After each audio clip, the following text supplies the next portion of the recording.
Hello dear students, welcome to the gateway classes. My name is Gulshan Kumar और मैं आपको पढ़ा रहा हूं mathematics 1 for RGPV university. Mathematics 1 में हम यूनिट 5 पढ़ रहे हैं मैट्रिसेस, और आज हमारा यूनिट 5 का लेक्चर 7 है और आज के लेक्चर का टॉपिक है साइमल्टेनियस लीनियर इक्वेशन। इस टॉपिक को हम 3 लेक्चर में कंप्लीट करेंगे। आज साइमल्टेनियस लीनियर इक्वेशन का फर्स्ट लेक्चर है।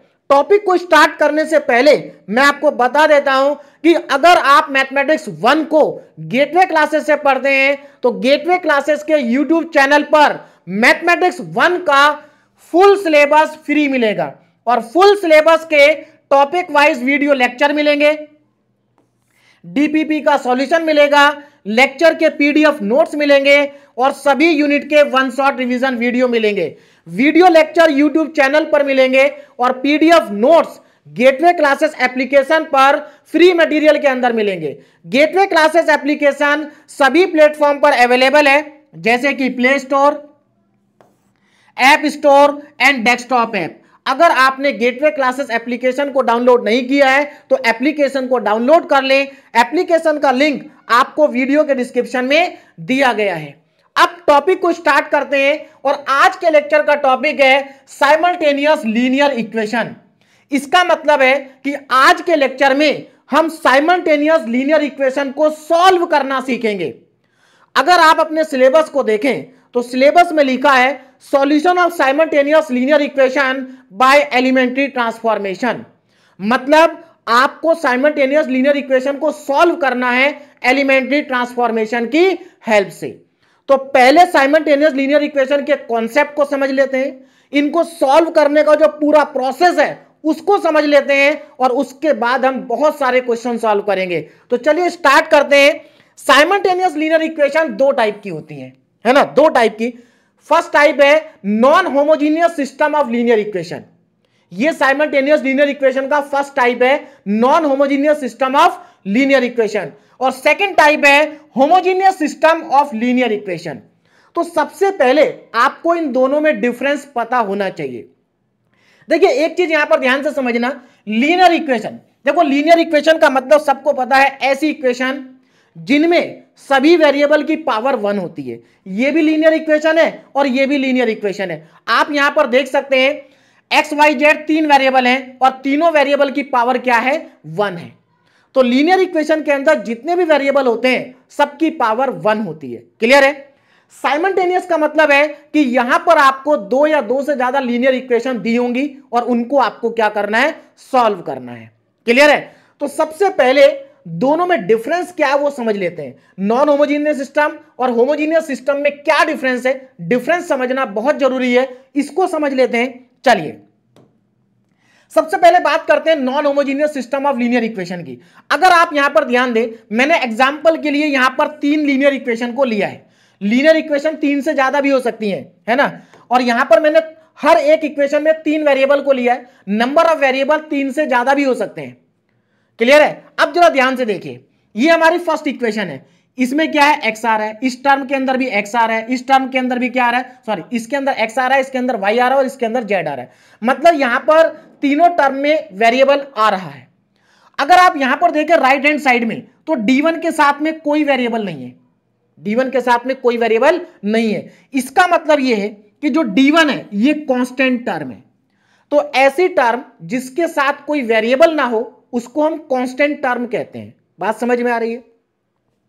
अब सेकंड इक्वेशन में देखो, इसके साथ भी वेरिएबल है, इसके साथ भी वेरिएबल है, इसके साथ भी वेरिएबल है, लेकिन इसके साथ वेरिएबल नहीं है। इसका मतलब ये कांस्टेंट टर्म है। क्लियर होगी बात? थर्ड इक्वेशन में देखो, यहां पर भी वेरिएबल है, यहां पर भी वेरिएबल है और यहां पर भी वेरिएबल है, लेकिन यहां पर वेरिएबल नहीं है। इसका मतलब ये कांस्टेंट टर्म है। तो नॉन होमोजीनियस सिस्टम में आप देख रहे हैं कि कांस्टेंट टर्म आ रही है। अब यहां पर तीनों इक्वेशन में कांस्टेंट टर्म है। ऐसा कोई जरूरी नहीं कि सभी इक्वेशन में कांस्टेंट टर्म हो, लेकिन कम से कम एक इक्वेशन में कांस्टेंट टर्म होनी चाहिए। अगर कम से कम एक इक्वेशन में कांस्टेंट टर्म आ रही है तो उसको हम कहेंगे non homogeneous system of linear equation. अब चलते हैं होमोजीनियस सिस्टम पर। इसमें देखो क्या है, यहां पर अगेन मैंने 3 इक्वेशन को कंसीडर किया है। तो अगर आप यहां पर देखें, इसमें वेरिएबल है, इसमें भी वेरिएबल है, इसमें भी वेरिएबल है, और राइट हैंड साइड में 0 लिखा है।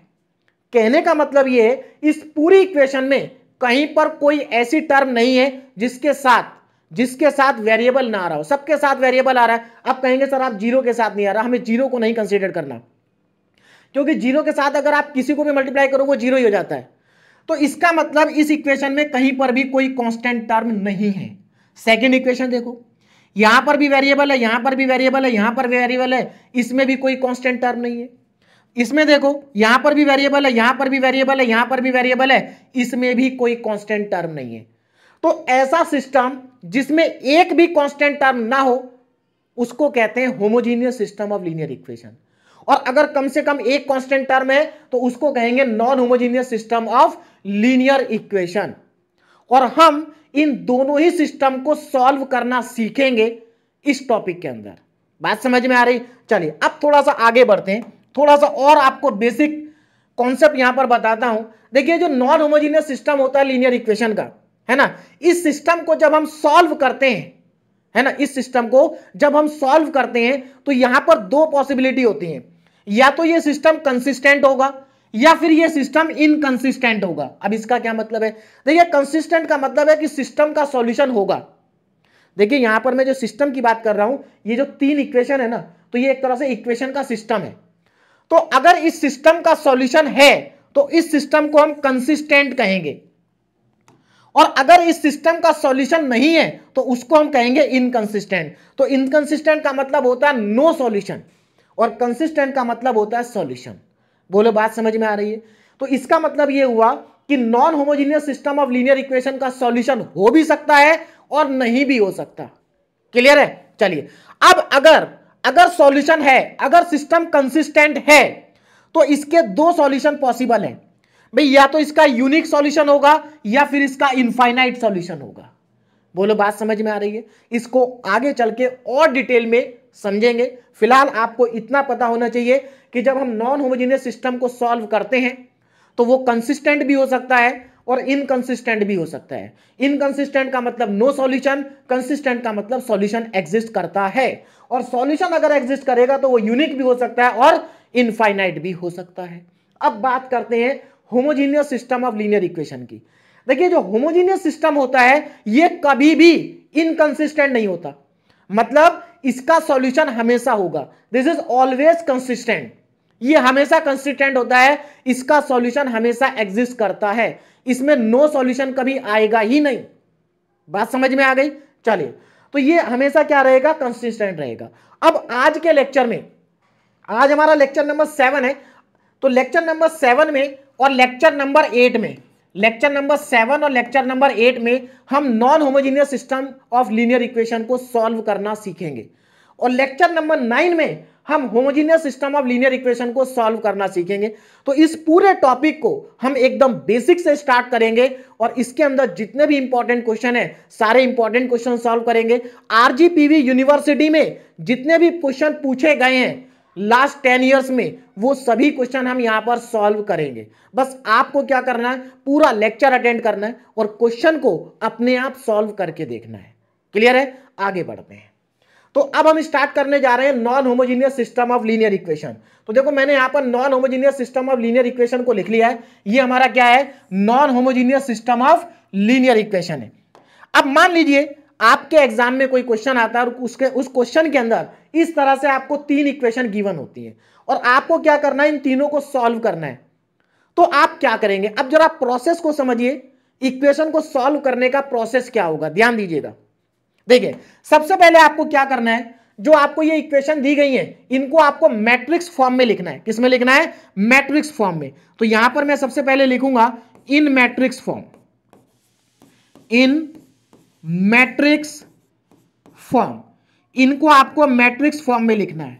अब मैट्रिक्स फॉर्म में कैसे लिखते हैं जरा ध्यान दीजिएगा, ये आपके लिए कोई नया नहीं है, मैट्रिक्स फॉर्म में आप पहले भी लिख चुके हैं। आप simultaneous linear equation class 11th और 12th में भी पढ़ चुके हैं मैट्रिक्स की हेल्प से, लेकिन वहां पर सॉल्व करने का मेथड अलग था, यहां पर सॉल्व करने का मेथड अलग रहेगा, लेकिन बेसिक वही रहेगा। तो मैट्रिक्स फॉर्म में कैसे लिखते हैं आप जरा ध्यान देंगे। अगर आपको इस सिस्टम को मैट्रिक्स फॉर्म में लिखना है तो आपको ऐसे लिखना पड़ेगा a into x is equal to b. अब यहां पर ए क्या है, एक्स क्या है, बी क्या है, जरा ध्यान दीजिएगा। जो यहां पर ए आपको दिखाई दे रहा है, ए, ये जो ए है इसको कहते हैं कोफिशिएंट मैट्रिक्स। मतलब यहां पर जो आपको इक्वेशन दे रखी है ना, तो इसमें जो वेरिएबल के कोफिशिएंट है ये मैट्रिक्स उनसे बनेगी, इसलिए इसको कहा जाता है कोफिशिएंट मैट्रिक्स। तो अब ध्यान दीजिएगा कोफिशिएंट मैट्रिक्स को कैसे बनाएंगे। देखो यहां पर x के कोफिशिएंट फर्स्ट कॉलम में आएंगे। देखो यहां पर ये x है, तो x के तीनों कोफिशिएंट फर्स्ट कॉलम में लिखना है आपको। तो यहां पर आ जाएगा a1, a2 और a3। उसके बाद y के कोफिशिएंट को सेकंड कॉलम में लिखना है, तो b1, b2, b3, b1, b2 and b3।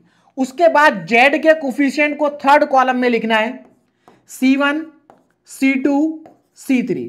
तो ये हमारी मैट्रिक्स ए बन जाएगी। This is the matrix A, और इसको कहा जाता है कोफिशिएंट मैट्रिक्स। आप लिखना चाहें तो लिख सकते हैं कोफिशिएंट मैट्रिक्स। अब आता है कैपिटल एक्स। अब ये जो कैपिटल एक्स है ये मैट्रिक्स वेरिएबल से बनेगी, मतलब ये वेरिएबल मैट्रिक्स है। और कैसे बनाएंगे, इस तरह से हम तीनों वेरिएबल को एक कॉलम में लिख देंगे। कौन कौन से वेरिएबल है, एक्स वाई जेड। तो यहां पर आ जाएगा x, यहां पर आ जाएगा y और यहां पर आ जाएगा z। तो ये हमारी आ गई x मैट्रिक्स, ये a मैट्रिक्स, ये x मैट्रिक्स, और इसके इक्वल में आएगी b मैट्रिक्स। और ये जो b मैट्रिक्स होगी ये कांस्टेंट टर्म से मिलकर के बनेगी। याद रखना ये जो कांस्टेंट टर्म है, मैं आपको यहां पर एक चीज और बता देता हूं, ये जो कांस्टेंट टर्म है मैंने राइट हैंड साइड में लिखा है। हो सकता है क्वेश्चन के अंदर ये कांस्टेंट टर्म लेफ्ट में लिखी हो, तो अगर कांस्टेंट टर्म लेफ्ट में लिखी हुई है तो पहले आप उनको राइट साइड में लेकर के जाएंगे। बात समझ में आ रही है। चलिए, तो हमें क्या करना है, कांस्टेंट टर्म की एक मैट्रिक्स बनानी है, और इसको हम कांस्टेंट मैट्रिक्स भी कहते हैं। तो यहां पर आ जाएगा d1, d2 एंड d3। तो ये हमारी होगी मैट्रिक्स फॉर्म। देखो एक चीज मैं आपको यहां पर क्लियर कर दूं, अगर आप इस मैट्रिक्स को और इस मैट्रिक्स को मल्टीप्लाई कर दें और इसके साथ कंपेयर कर दें तो वापस ये तीनों इक्वेशन आ जाएंगी। बात समझ में आ रही, वापस तीनों की तीनों इक्वेशन आ जाएंगे। मैं चलिए लिख के दिखाता हूं आपको कैसे। देखो जब आप इन दोनों को मल्टीप्लाई करेंगे तो a1 का मल्टीप्लाई आप x के साथ करेंगे तो a1x, b1 का y के साथ करेंगे प्लस करके b1y। भाई मैट्रिक्स मल्टीप्लिकेशन सबको आता है। और c1z है ना। तो यहां पर फर्स्ट एलिमेंट आपका ये बनेगा, और राइट साइड में फर्स्ट एलिमेंट क्या है, d1। तो देखो पहली इक्वेशन आ गई। तो इसी तरीके से जब आप इसको इसके साथ मल्टीप्लाई करेंगे equal to d2 second equation आ जाएगी, और इसको इसके साथ मल्टीप्लाई करेंगे equal to d3 third equation आ जाएगी। तो अब आपको समझ में आ गया होगा कि हम इक्वेशंस को मैट्रिक्स फॉर्म में कैसे लिखते हैं, है ना। तो ये इक्वेशंस को मैट्रिक्स फॉर्म में लिखने का तरीका है ना, और आपको अब समझ में आ गया होगा। अब आगे देखते हैं इसके बाद क्या करना है। इसके बाद हमें क्या करना है, ध्यान दीजिएगा। देखिए सभी क्वेश्चन में आपको यही काम करना है जो मैं यहां पर आपको समझाने जा रहा हूं, इसलिए ध्यान से समझना। सारे क्वेश्चन एक ही जैसे हैं, बहुत सिंपल क्वेश्चन है, बस प्रोसेस को समझ लीजिए, उसके बाद क्वेश्चन आप अपने आप सॉल्व कर सकते हैं। अब इसके बाद क्या करना है, अब इसके बाद आपको एक और मैट्रिक्स लिखनी है, और इस मैट्रिक्स का नाम होता है ऑग्यूमेंटेड मैट्रिक्स। इसको कहा जाता है ऑग्यूमेंटेड मैट्रिक्स। ध्यान दीजिएगा, ऑग्यूमेंटेड मैट्रिक्स कैसे लिखते हैं इसको। ऑग्यूमेंटेड मैट्रिक्स को आपको लिखना पड़ेगा। अब ध्यान दीजिएगा ये ऑग्यूमेंटेड मैट्रिक्स है क्या। देखिए ये जो मैट्रिक्स है ये ए और बी को कंबाइन करके बनेगी। ए को देखो, ए मैट्रिक्स को और बी मैट्रिक्स को कंबाइन करके बनेगी। कैसे बनेगी अब जरा ध्यान देंगे। देखिए क्या करेंगे आप, पहले ए मैट्रिक्स के एलिमेंट लिखेंगे, a1, a2, a3, b1, b2, b3, है ना, c1, c2, c3, c1, c2, c3। देखिए जब आप क्वेश्चन सॉल्व करेंगे ना तो वहां पर आपको a1, a2, a3 नहीं मिलेगा, वहां पर आपको नंबर मिलेंगे। क्लियर है। तो देखो मैंने यहां पर ए मैट्रिक्स को पूरा लिख दिया, लेकिन मुझे इसी मैट्रिक्स के अंदर बी मैट्रिक्स को भी लिखना है, मुझे बी को भी लिखना है। कंबाइन कर देंगे दोनों को। और कैसे कंबाइन करेंगे, ध्यान दीजिएगा।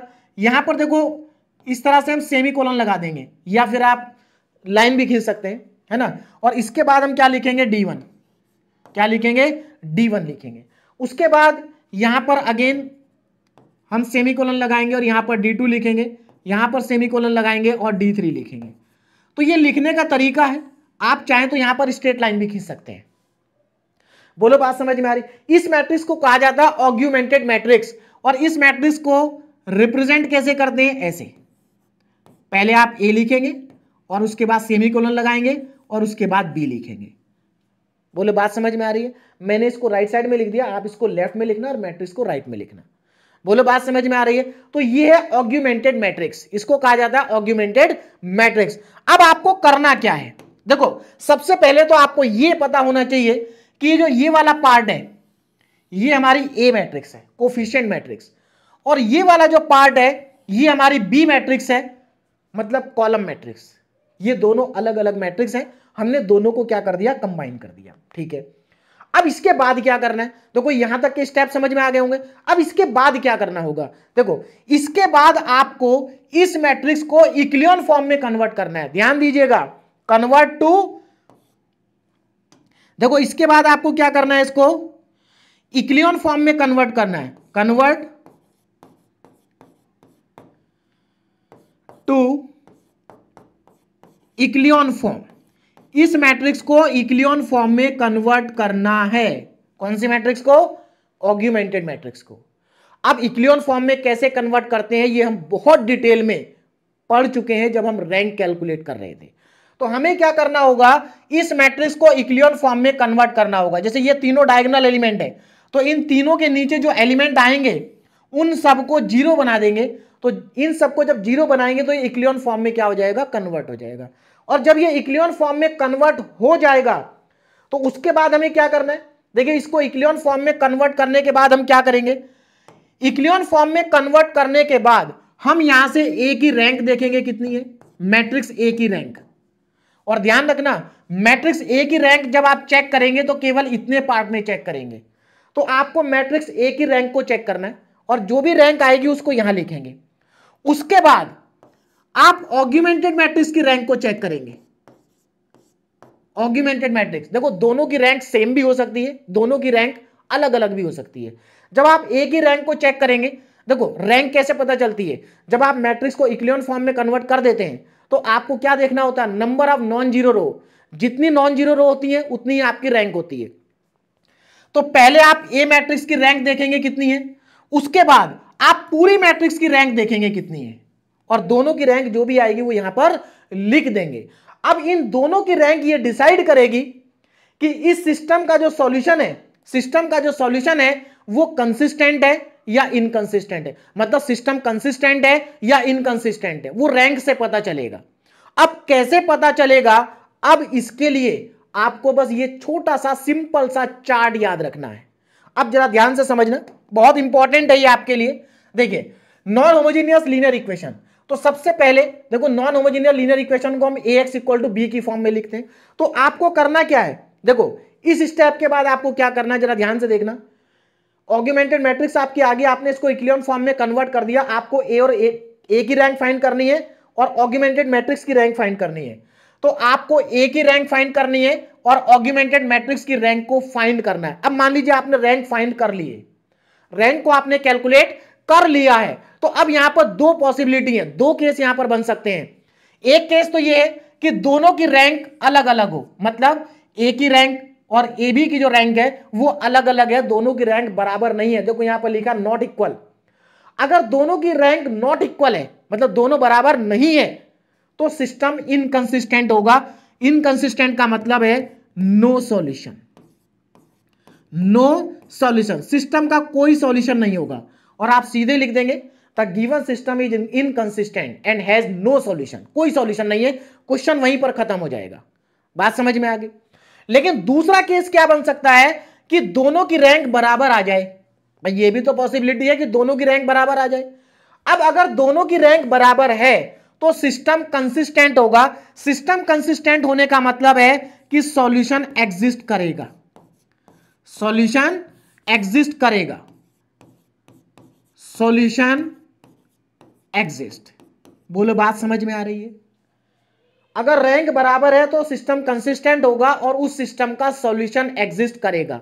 अब सीधी सी बात है, अगर सॉल्यूशन एग्जिस्ट करेगा तो सॉल्यूशन को कैलकुलेट भी करना है। लेकिन कैलकुलेट करने से पहले आपको एक और चीज चेक करनी है। एक और चीज चेक करनी है, और वो क्या चेक करना है कि भाई अगर सिस्टम का सॉल्यूशन एग्जिस्ट करता है, सिस्टम कंसिस्टेंट है, तो इसका मतलब उसके दो टाइप के सॉल्यूशन हो सकते हैं। एक उसका यूनिक सॉल्यूशन हो सकता है और एक उसका इनफाइनाइट सॉल्यूशन हो सकता है। अब कब इनफाइनाइट होगा और कब यूनिक होगा, कैसे पता चलेगा? तो बहुत सिंपल है। देखिए, दोनों की रैंक तो पहले से ही बराबर थी, है ना भाई, दोनों की रैंक पहले से बराबर आ चुकी है, तभी तो हम इधर आए हैं। तो रैंक ए और रैंक ए भी बराबर है। अगर ये rank number of unknown variable के बराबर है, मतलब जो आपका सिस्टम है, आपको ये देखना पड़ेगा कि उसके अंदर कितने वेरिएबल है। मान लीजिए उसके अंदर 3 वेरिएबल है। कितने वेरिएबल है? 3। और आपकी रैंक भी 3 आई है दोनों की, तो इस केस में यूनिक सॉल्यूशन होगा। क्या होगा? Unique solution. इसका मतलब यह है कि अगर ए की रैंक और ए बी की रैंक और नंबर ऑफ वेरिएबल तीनों बराबर हैं, तो यूनिक सॉल्यूशन होगा।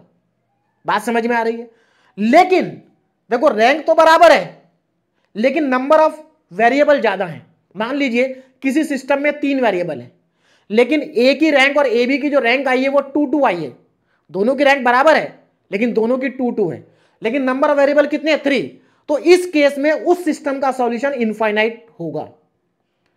अब हमें क्या सीखना है? हमें यह सीखना है कि यूनिक सॉल्यूशन को कैसे कैलकुलेट करते हैं और इनफाइनाइट सॉल्यूशन को कैसे कैलकुलेट करते हैं। तो याद रखना, स्टार्टिंग के जो स्टेप होंगे, यहां तक के स्टेप, वो सभी क्वेश्चन के अंदर सेम होंगे, सभी के अंदर सेम होंगे। आगे के स्टेप वेरी करेंगे। अगर मान लीजिए सिस्टम इनकंसिस्टेंट है तो क्वेश्चन यहीं पर खत्म हो जाएगा, इसी स्टेप के बाद खत्म हो जाएगा।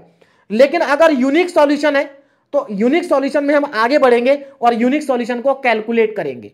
और अगर इनफाइनाइट सॉल्यूशन है तो इनफाइनाइट सॉल्यूशन में भी हम आगे बढ़ेंगे और इनफाइनाइट सॉल्यूशन को कैलकुलेट करेंगे। अब आप सोचेंगे सर इनफाइनाइट सॉल्यूशन कैसे कैलकुलेट कर सकते हैं? कर सकते हैं। इनफाइनाइट सॉल्यूशन को हम किसी कांस्टेंट की टर्म में कैलकुलेट कर सकते हैं। कैसे करेंगे वो सब आज सीख जाएंगे।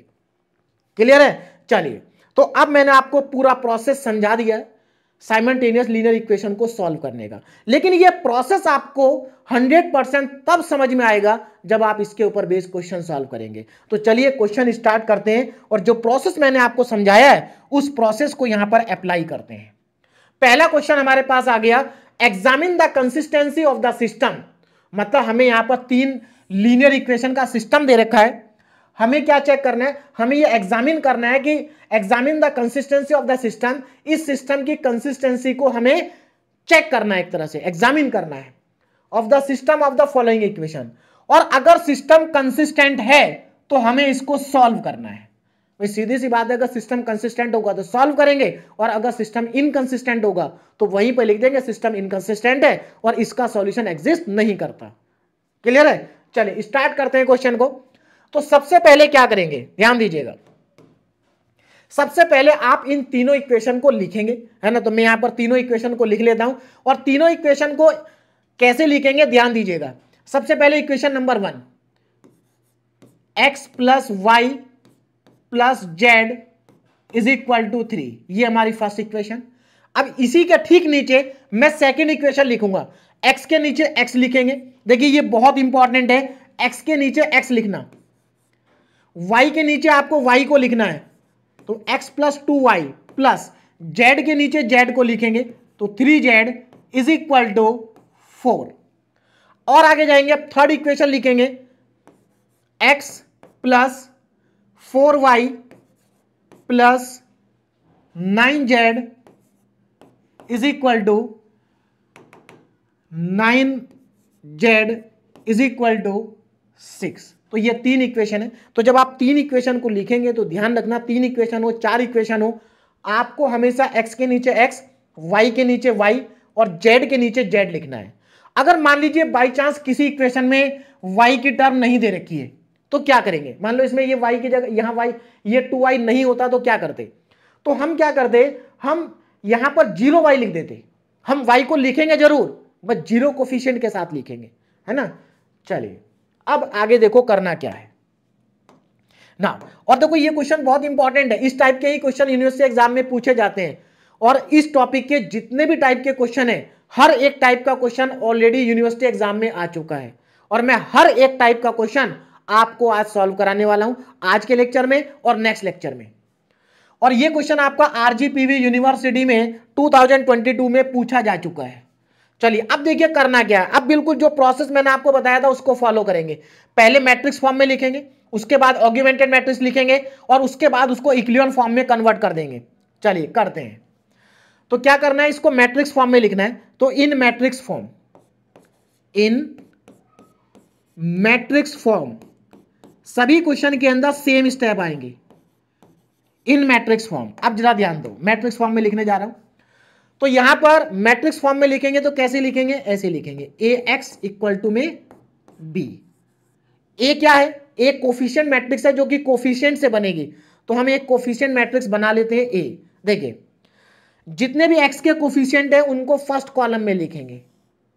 x के कोफिशिएंट को फर्स्ट कॉलम में, देखो यहां पर x के कोफिशिएंट तीनों 1 है, तो 1 1 1। उसके बाद y के कोफिशिएंट सेकंड कॉलम में 1 2 4, देखो 1 2 4 1 2 4। अगर आप x के नीचे x, y के नीचे y और z के नीचे z लिखेंगे तो मैट्रिक्स को लिखने में कभी गलती नहीं होगी। चलिए 1 2 4, उसके बाद z के कोफिशिएंट आ जाएंगे थर्ड कॉलम में 1 3 9 1 3 9। क्लियर है। उसके बाद अब x मैट्रिक्स को लिखेंगे। x मैट्रिक्स में वेरिएबल आ जाएंगे तीनों x y और z। इक्वल टू में b मैट्रिक्स लिखेंगे, b में कांस्टेंट टर्म आ जाएंगे। तो कांस्टेंट टर्म क्या क्या है, 3 4 एंड 6, ये हमारे पास कांस्टेंट टर्म है। बोलो बात समझ में आ रही है। तो इस तरीके से आपको मैट्रिक्स फॉर्म में लिखना है। अब इसके बाद क्या करें, अब जरा ध्यान देंगे, नेक्स्ट स्टेप क्या होगा आपका, उस पर ध्यान दीजिएगा। देखिए ये तो हमने लिख दिया। अब हम क्या करेंगे, ऑग्यूमेंटेड मैट्रिक्स लिखेंगे। देखो बिल्कुल वही स्टेप फॉलो करेंगे जो मैंने आपको बताए। मैट्रिक्स फॉर्म में हम लिख चुके, अब हम ऑग्यूमेंटेड मैट्रिक्स लिखेंगे, है ना। और ऑग्यूमेंटेड मैट्रिक्स लिखते समय इसको इधर लिखेंगे और इसको उधर लिखेंगे। चलिए ना, ऑग्यूमेंटेड मैट्रिक्स,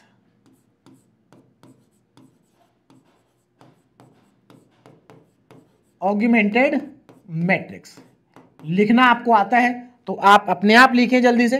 देखिए कैसे लिखा जाएगा ना। तो ए और बी को कंबाइन करके लिखेंगे, ए और बी सेमीकोलन, है ना। देखिए आप सेमीकोलन की जगह स्लैश भी लगा सकते हैं, मतलब सीधी लाइन खींच सकते हैं, इज इक्वल टू। अब यहां पर मैं मैट्रिक्स को लिखने जा रहा हूं कंबाइन करके, ध्यान देंगे।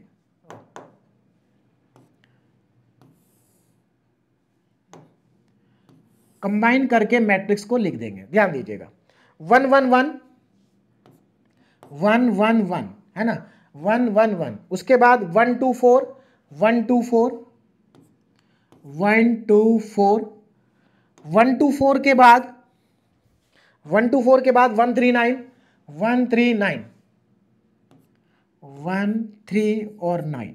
उसके बाद इस तरह से सभी के आगे सेमीकोलन लगा देंगे, है ना। उसके बाद आपको कांस्टेंट ये मैट्रिक्स लिखनी है 3 4 6 3 4 6। तो यहां पर आ जाएगा 3 देन 4 देन 6। ये हमारी आ चुकी है ऑग्यूमेंटेड मैट्रिक्स। अब ऑग्यूमेंटेड मैट्रिक्स को हमें क्या करना है, हमें इसको इक्लियन फॉर्म में कन्वर्ट करना है। इसीलिए मैंने आपको कहा था कि इक्लियन फॉर्म बहुत इंपॉर्टेंट है, क्योंकि इक्लियन फॉर्म अगर आपको बनानी आती है तो फिर साइमल्टेनियस लीनियर इक्वेशन सॉल्व करना आपके लिए बहुत आसान है ना। चलिए इक्लियन फॉर्म बनाने के लिए हम क्या करते हैं, जो हमारे डायगोनल एलिमेंट्स होते हैं, देखो ये तीनों डायगोनल एलिमेंट्स है। मैं इनको डायगोनल एलिमेंट्स क्यों कह रहा हूं, क्योंकि देखो इसकी पोजीशन क्या है, first row first column, second row second column, third row third column. तो जो element first row first column में लिखा है, सेकंड रो सेकंड कॉलम में लिखा है, थर्ड रो थर्ड कॉलम में लिखा है, फोर्थ रो फोर्थ कॉलम में लिखा है, उसको हम डायगोनल एलिमेंट्स कहते हैं। चलिए तो हमें क्या करना है, इन तीनों के नीचे जो एलिमेंट्स है उनको जीरो बनाना है। मतलब हमें इन तीनों नंबर को जीरो बनाने हैं भाई, इसको इसको और इसको। अब तीनों को एक साथ तो जीरो बना नहीं सकते, तो हम पहले इन दोनों को जीरो बनाएंगे, उसके बाद इसको जीरो बनाएंगे। तो चलिए बनाते हैं जीरो।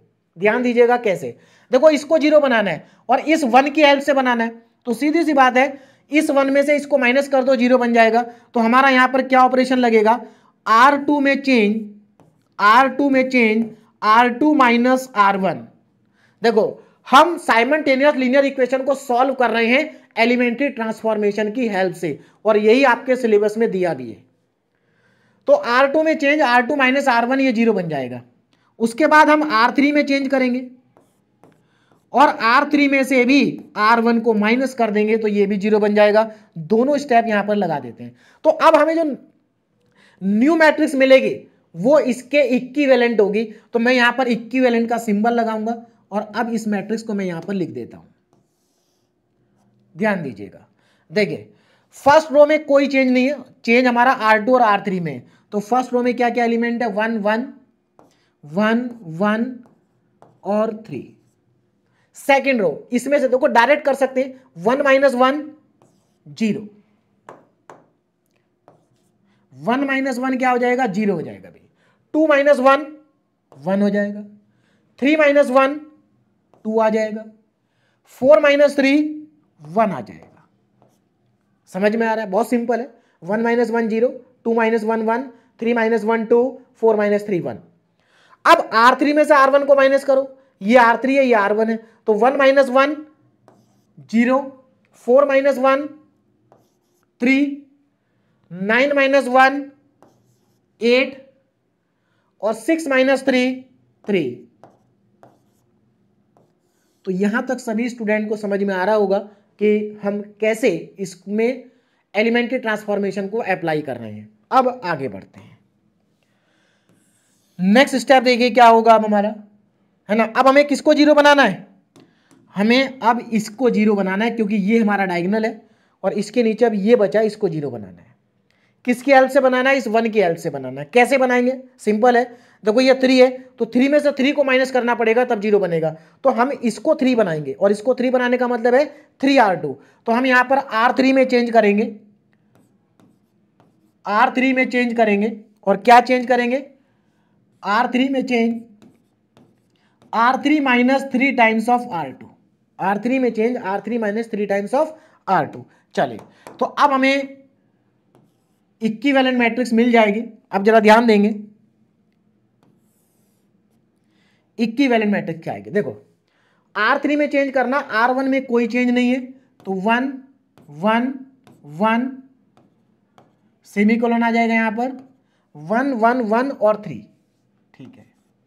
उसके बाद 0 1 2 0 1 2 सेमीकोलन, 0 1 2 सेमीकोलन और उसके बाद फिर से 1।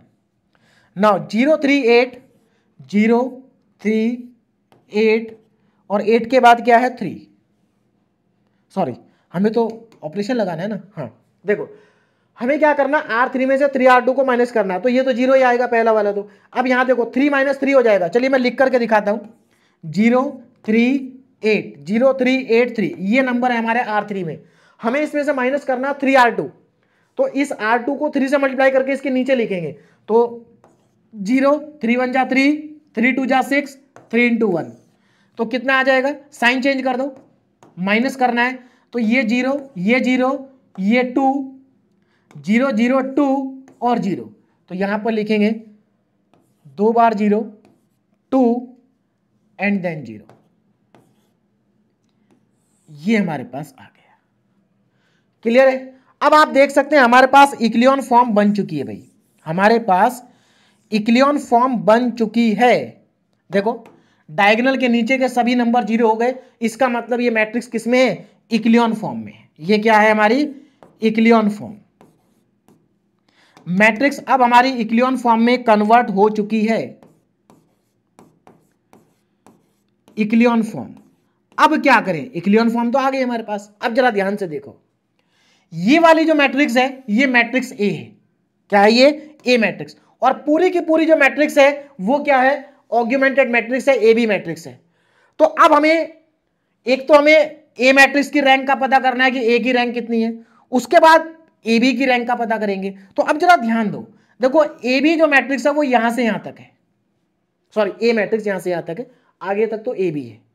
तो अगर आप ए की मैट्रिक्स ए की रैंक को चेक करेंगे तो आपको क्या दिखाई दे रहा है, देखो ये यहां से यहां तक मैट्रिक्स ए है, इसमें कितनी नॉन जीरो रो है, देखो ये भी नॉन जीरो है, ये भी नॉन जीरो है और ये भी नॉन जीरो है।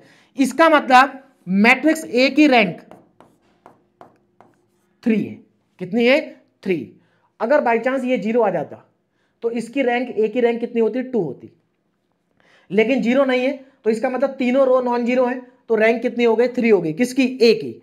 अब बात करते हैं कि ए बी की रैंक कितनी होगी। ए बी की रैंक कितनी होगी? तो अगर आप ध्यान से देखें, देखिए ए बी की रैंक कितनी होगी, तो अगर आप ध्यान से देखें तो देखो ए बी मैट्रिक्स तो पूरी है, तो अगर इस पूरी मैट्रिक्स को आप ध्यान से देखें तो ये भी नॉन जीरो रो, ये भी नॉन जीरो रो और ये भी नॉन जीरो रो, इसका मतलब इसकी रैंक भी 3 है, इसकी रैंक भी 3 है।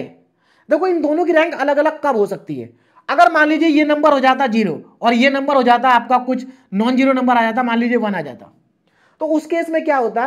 ए की रैंक 2 हो जाती और ए बी की रैंक 3 हो जाती। बात समझ में आ रही है? तो दोनों की रैंक सेम भी हो सकती है, अलग अलग भी हो सकती है। तो यहां पर ए की रैंक और ए बी की रैंक क्या आ रही है? सेम आ रही है। अब जरा वापस आते हैं, देखो मैंने क्या कहा था कि इसको इक्विवेलेंट फॉर्म में कन्वर्ट करो और रैंक ए की रैंक और बी ए बी की रैंक को कैलकुलेट करो। हम कैलकुलेट कर चुके हैं, रैंक आ रही बराबर। अब अगर रैंक बराबर आ रही है तो देखो यहां पर आ जाओ, दोनों की रैंक कैलकुलेट कर चुके, तो रैंक बराबर आ रही है, इसका मतलब सिस्टम कंसिस्टेंट है ना। अगर बराबर नहीं आती तो सिस्टम क्या होता? इनकंसिस्टेंट होता। तो हमारा सिस्टम क्या? कंसिस्टेंट है और इसका सॉल्यूशन एग्जिस्ट करेगा। तो सबसे पहले हम क्या करेंगे, यहां पर लिख देते हैं, है ना, the given system is consistent. तो मैं यहां पर लिख लेता हूं, the given system is consistent, the given system is consistent. हमारा सिस्टम कैसा है? कंसिस्टेंट है। एक और चीज चेक करनी है हमें, देखो रैंक 3 आ रही है, वेरिएबल कितने हैं यहां पर सिस्टम में? 3 वेरिएबल हैं, इसका मतलब नंबर ऑफ वेरिएबल भी कितने हैं? 3 है। तो हमारा सिस्टम देखो रैंक ए भी 3 है, ए बी भी 3 है और नंबर ऑफ वेरिएबल भी 3 है, इसका मतलब तीनों बराबर आ गए। और अगर तीनों बराबर आ जाते हैं तो यहां पर आ जाओ, देखो कंसिस्टेंट है सिस्टम, ये तो हमें पता चल गया। लेकिन ए की रैंक, ए बी की रैंक और नंबर ऑफ वेरिएबल सेम है, तीनों सेम है ना, और 3 वैल्यू आ रही है तीनों की, इसका मतलब हमारा सॉल्यूशन कैसा? यूनिक है। The given system is consistent with unique solution, with unique solution, मतलब हमारा सिस्टम कंसिस्टेंट है लेकिन साथ में यूनिक सॉल्यूशन भी है। कैसा सॉल्यूशन है? Unique solution. तो हमारे सिस्टम का यूनिक सॉल्यूशन है। अब अगर यूनिक सॉल्यूशन है तो यूनिक सॉल्यूशन को कैलकुलेट कैसे करना है, अब इस बात को समझिए। देखिए कैलकुलेट करने का क्या तरीका है, देखो हमें दोबारा से इस तरीके से लिखना पड़ेगा, है ना, जैसे हमने पहले लिखा था ना, ये हमें ऐसे ही लिखना है। लेकिन हमें इस ए की जगह पर, इस ए की जगह पर इस ए को नहीं लिखेंगे। अब हम इस ए की जगह पर जो हमारे इक्लियन फॉर्म में ए लिखा है, देखो ये हमारा इक्लियन फॉर्म है और इसमें जो ए है इसको लिखेंगे। बात समझ में आ रही है? अब हमारी न्यू मैट्रिक्स जो है ए मैट्रिक्स, वो ये है, न्यू कोफिशिएंट मैट्रिक्स हमारी ये बन चुकी है जो इक्लियन फॉर्म में आई है।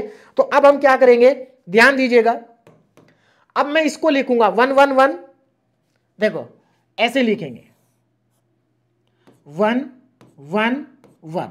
सेकेंड रो में क्या है? 1 1 1। सेकेंड रो में है 0 1 2 0 1 2 और थर्ड रो में क्या है? 0 0 2 0 0 2। तो अब मेरी ये मैट्रिक्स आ गई ए।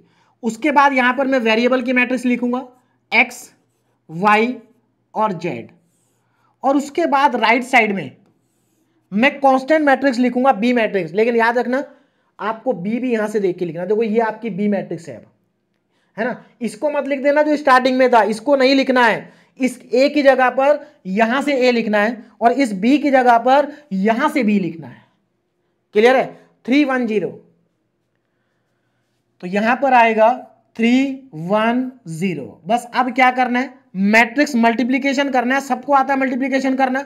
देखो 1 का मल्टीप्लाई एक्स में करेंगे तो एक्स आएगा प्लस, ध्यान दीजिएगा 1 का मल्टीप्लाई एक्स में करेंगे तो एक्स आएगा प्लस, 1 का मल्टीप्लाई वाई में करेंगे तो वाई आएगा प्लस, 1 का मल्टीप्लाई जेड में करेंगे तो जेड आएगा, और इक्वल टू में क्या आएगा? 3। बोलो बात समझ में आ रही है ना? X plus y plus z equal to में क्या आएगा? 3 आएगा। चलिए अब सेकेंड रो की मल्टीप्लाई करते हैं इसमें, तो एक्स 0 का मल्टीप्लाई एक्स में करेंगे तो क्या आ जाएगा? 0x मतलब 0 आ जाएगा। 1 का मल्टीप्लाई वाई में करेंगे तो वाई आ जाएगा, और 2 का मल्टीप्लाई जेड में करेंगे तो 2z आ जाएगा, और इक्वल टू में कितना लिखा है 1 लिखा है। उसके बाद इसको मल्टीप्लाई करेंगे इसके साथ, तो 0 का मल्टीप्लाई x में 0, 0 का मल्टीप्लाई y में 0, 2 का मल्टीप्लाई z में करेंगे तो ये 2z आ जाएगा, 2z, और 2z इक्वल टू कितना आएगा 0 आएगा, ये लीजिए। अब आप कहेंगे सर आपने ये कैसे लिख दिया, ये तो मैट्रिक्स मल्टीप्लिकेशन था तो मैट्रिक्स में आना चाहिए था। तो एक्चुअल में ये मैट्रिक्स ही है, देखो ऐसे ये मैट्रिक्स है, लेकिन ये दोनों की दोनों इक्वल मैट्रिक्स है। तो अगर ये दोनों इक्वल मैट्रिक्स है तो ये एलिमेंट इसके बराबर होगा, ये एलिमेंट इसके बराबर होगा, ये एलिमेंट इसके बराबर होगा। बोलो बात समझ में आ रही है? तो इसलिए मैं और स्टेप बढ़ाना नहीं चाह रहा हूं, इसके बाद आप डायरेक्ट लिख देंगे, ये बराबर ही रहेंगे हमेशा। चलिए अब हमें क्या करना है, ये जो 3 इक्वेशन हमारे पास आई हैं इन तीनों को सॉल्व करना है और एक्स वाई जेड की वैल्यू को कैलकुलेट करना है। तो मुझे लगता है इनको सॉल्व करना अब बहुत सिंपल हो गया है ना भाई। इसको आप मान लीजिए इक्वेशन नंबर 1, ये क्या है इक्वेशन नंबर 1, ये इक्वेशन नंबर 2 और ये इक्वेशन नंबर 3। तो अगर आप ध्यान दें फ्रॉम इक्वेशन 3,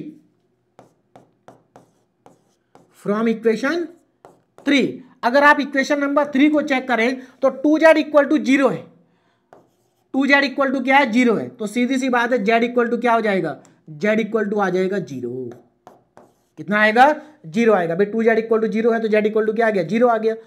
अब अगर आप इस z को इक्वेशन 2 में पुट कर देंगे तो यहां से y की वैल्यू आ जाएगी। तो put z into put z in equation number 2। अगर आप z को इक्वेशन 2 में पुट कर देंगे है ना, z कितना 0, यहां पर पुट करो तो y प्लस 0 इक्वल टू क्या हो जाएगा 1 हो जाएगा। मतलब यहां से y की वैल्यू कितनी आ जाएगी 1 आ जाएगी। बोलो बात समझ में आ रही है? उसके बाद देखो y 1 आ गया, z 0 आ गया। तो अगर आप y और z की वैल्यू को इक्वेशन 1 में पुट कर दें ना, put y and z in equation number 1। तो अगर आप y और z को इक्वेशन 1 में पुट कर देंगे, देखिए z और y को, तो यहां पर क्या आ जाएगा x प्लस y कितना है y 1 है, तो x प्लस 1 z कितना है 0 इज इक्वल टू कितना है 3। तो यहां से x की वैल्यू क्या आ जाएगी 2 आ जाएगी। तो देखो हमारे पास x भी आ चुका, y भी आ चुका, z भी आ चुका। अब आप फाइनली एक जगह पर तीनों वैल्यू को लिख देंगे। तो यहां पर हमारे पास क्या क्या आ रहा है, x इक्वल टू आ रहा है 2, देखो x की वैल्यू 2 आ रही है ना, x की वैल्यू आ रही है 2, y की वैल्यू आ रही है 1 और z की वैल्यू आ रही है 0। बोलो बात समझ में आ गई? तो ये हमारा क्या आ गया, फाइनल आंसर आ गया। This is the final answer. इसी तरीके से सारे क्वेश्चन सॉल्व होंगे, कोई चेंज नहीं आएगा किसी भी क्वेश्चन में, सबको सॉल्व करने का तरीका क्या रहेगा, सेम रहेगा। अब देखो यहां पर आप थोड़ा सा सॉर्ट भी कर सकते हैं, कहां पर, यहां पर आके। जैसे ये तीनों इक्वेशन आपके पास आ गई तो आपको पता है कि यहां से z क्या आ जाएगा 0 आ जाएगा, z क्या आ जाएगा 0 आ जाएगा। जब आप इसमें z को पुट करेंगे तो y क्या आ जाएगा 1 आ जाएगा, और जब आप यहां पर z और y को पुट करेंगे तो यहां से सीधे x की वैल्यू 2 आ जाएगी। तो जरूरी नहीं कि आप ये यहां से जो इतना वर्क मैंने किया इसको भी आप करें, आप डायरेक्ट आंसर लिख सकते हैं इन तीनों इक्वेशन के बाद, बस कोई मार्क्स आपका नहीं कटेगा। तो बहुत सिंपल क्वेश्चन है और सारे क्वेश्चन आपको ऐसे ही करने हैं। तो यहां पर हमने यूनिक सॉल्यूशन को कैलकुलेट करना सीख लिया है। तो यूनिक सॉल्यूशन का कोई भी क्वेश्चन हो, सभी क्वेश्चन को आपको ऐसे ही सॉल्व करना है। और स्टार्टिंग के स्टेप तो सबके सेम रहेंगे, चाहे यूनिक हो, इनफाइनाइट हो या नो सॉल्यूशन हो, सारे स्टेप सेम रहते हैं स्टार्टिंग के। चलिए इस क्वेश्चन को सॉल्व करते हैं और देखते हैं इसका कौन सा सॉल्यूशन आएगा। So that the following equation are consistent, मतलब हमें यह शो करना है कि ये जो सिस्टम है ये कंसिस्टेंट है। तो जब बोल दिया कि कंसिस्टेंट शो करो तो कंसिस्टेंट ही होगा, और उसके बाद इसको सॉल्व भी करना है। भाई कंसिस्टेंट है तो हो सकता है इसका यूनिक सॉल्यूशन हो सकता है इसका इनफाइनाइट सॉल्यूशन हो, तो जो भी सॉल्यूशन होगा उसको आपको कैलकुलेट करना है। और ये क्वेश्चन आरजीपीवी यूनिवर्सिटी में 2024 में आ चुका है। देखिए साइमल्टेनियस लीनियर इक्वेशन एक ऐसा टॉपिक है जहां से हर साल कम से कम एक क्वेश्चन आरजीपीवी यूनिवर्सिटी में पूछा जाता है, और एक दो बार तो ऐसा भी हुआ है कि इस टॉपिक से 2 क्वेश्चन आ गए। तो बहुत सिंपल और बहुत ही इजी टॉपिक, मतलब बहुत सिंपल और बहुत ही इंपॉर्टेंट टॉपिक है। चलिए हाँ, अब ध्यान देंगे। तो सबसे पहले तीनों इक्वेशन को मैं लिख लेता हूं प्रॉपर वे में। तो यहां पर x minus y plus 2z is equal to 4। X minus 2y plus 2z equal to 4। अब x के नीचे x लिखेंगे अगली इक्वेशन का, 3x plus y plus 4z is equal to 6 is equal to 6। x plus y plus z is equal to 1 is equal to 1। अब ध्यान देंगे, अब क्या करना है, इसको मैट्रिक्स फॉर्म में लिखना है। तो इन मैट्रिक्स फॉर्म, इन मैट्रिक्स फॉर्म, अब मैं इसको मैट्रिक्स फॉर्म में लिखने जा रहा हूं। मैट्रिक्स फॉर्म में लिखना सबको आता है तो जल्दी से लिखेंगे अपने आप। देखिए, मैट्रिक्स फॉर्म में लिखने का मतलब है पहले हम ए मैट्रिक्स लिखेंगे, उसके बाद हम एक्स लिखेंगे, ए मैट्रिक्स, एक्स मैट्रिक्स और इक्वल टू में लिखेंगे बी मैट्रिक्स। तो चलिए लिख लेते हैं। तो यहां पर सबसे पहले x के कोफिशिएंट आएंगे 1 3 1 1 3 1। उसके बाद y का कोफिशिएंट आएगा -1 +1 +1। उसके बाद z के कोफिशिएंट आएंगे 2 4 1 2 4 1 इक्वल टू में, सॉरी इक्वल नहीं, अभी x मैट्रिक्स आएगी, वेरिएबल की मैट्रिक्स आएगी x y और z, इक्वल टू में कांस्टेंट मैट्रिक्स आएगी जो कांस्टेंट टर्म है 4 6 1 4 6 और 1। अब इनको सॉल्व करते हैं। नाउ नेक्स्ट स्टेप क्या होगा, नेक्स्ट स्टेप है हमारा कि हम ऑगमेंटेड मैट्रिक्स को लिखेंगे। कौन सी मैट्रिक्स, ऑगमेंटेड मैट्रिक्स। तो चलिए लिखते हैं जल्दी से ना, ऑगमेंटेड मैट्रिक्स।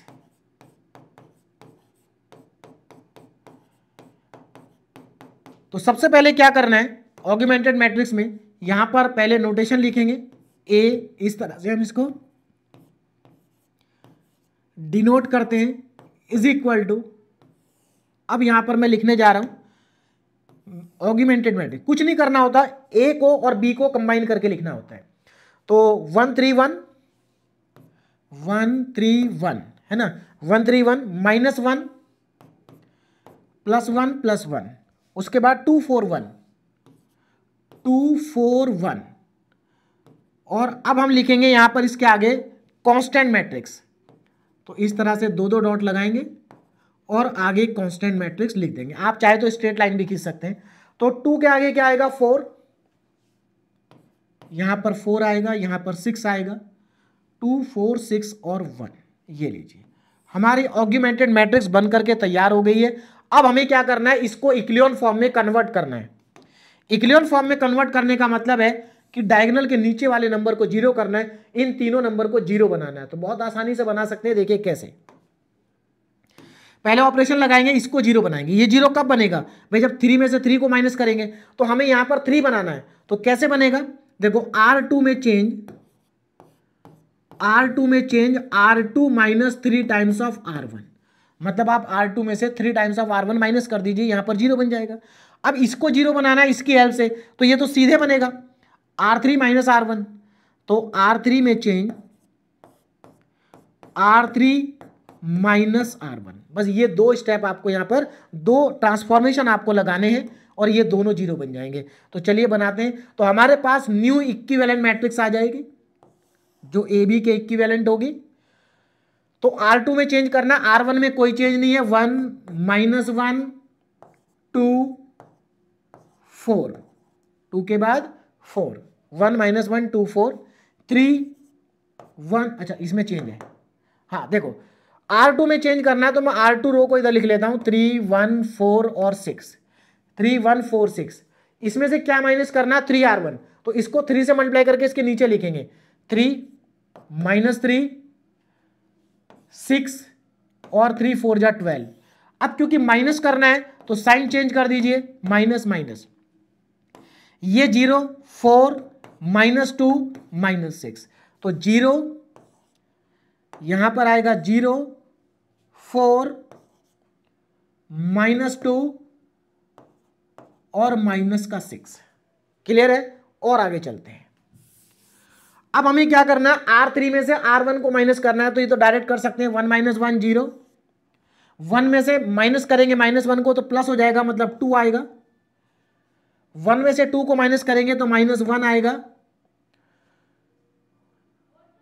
और उसके बाद 1 में से 4 को माइनस करेंगे तो -3 आएगा। ये आ जाएगा हमारे पास। बोलो बात समझ में आ रही है? अब हमें क्या करना है, जरा ध्यान देंगे।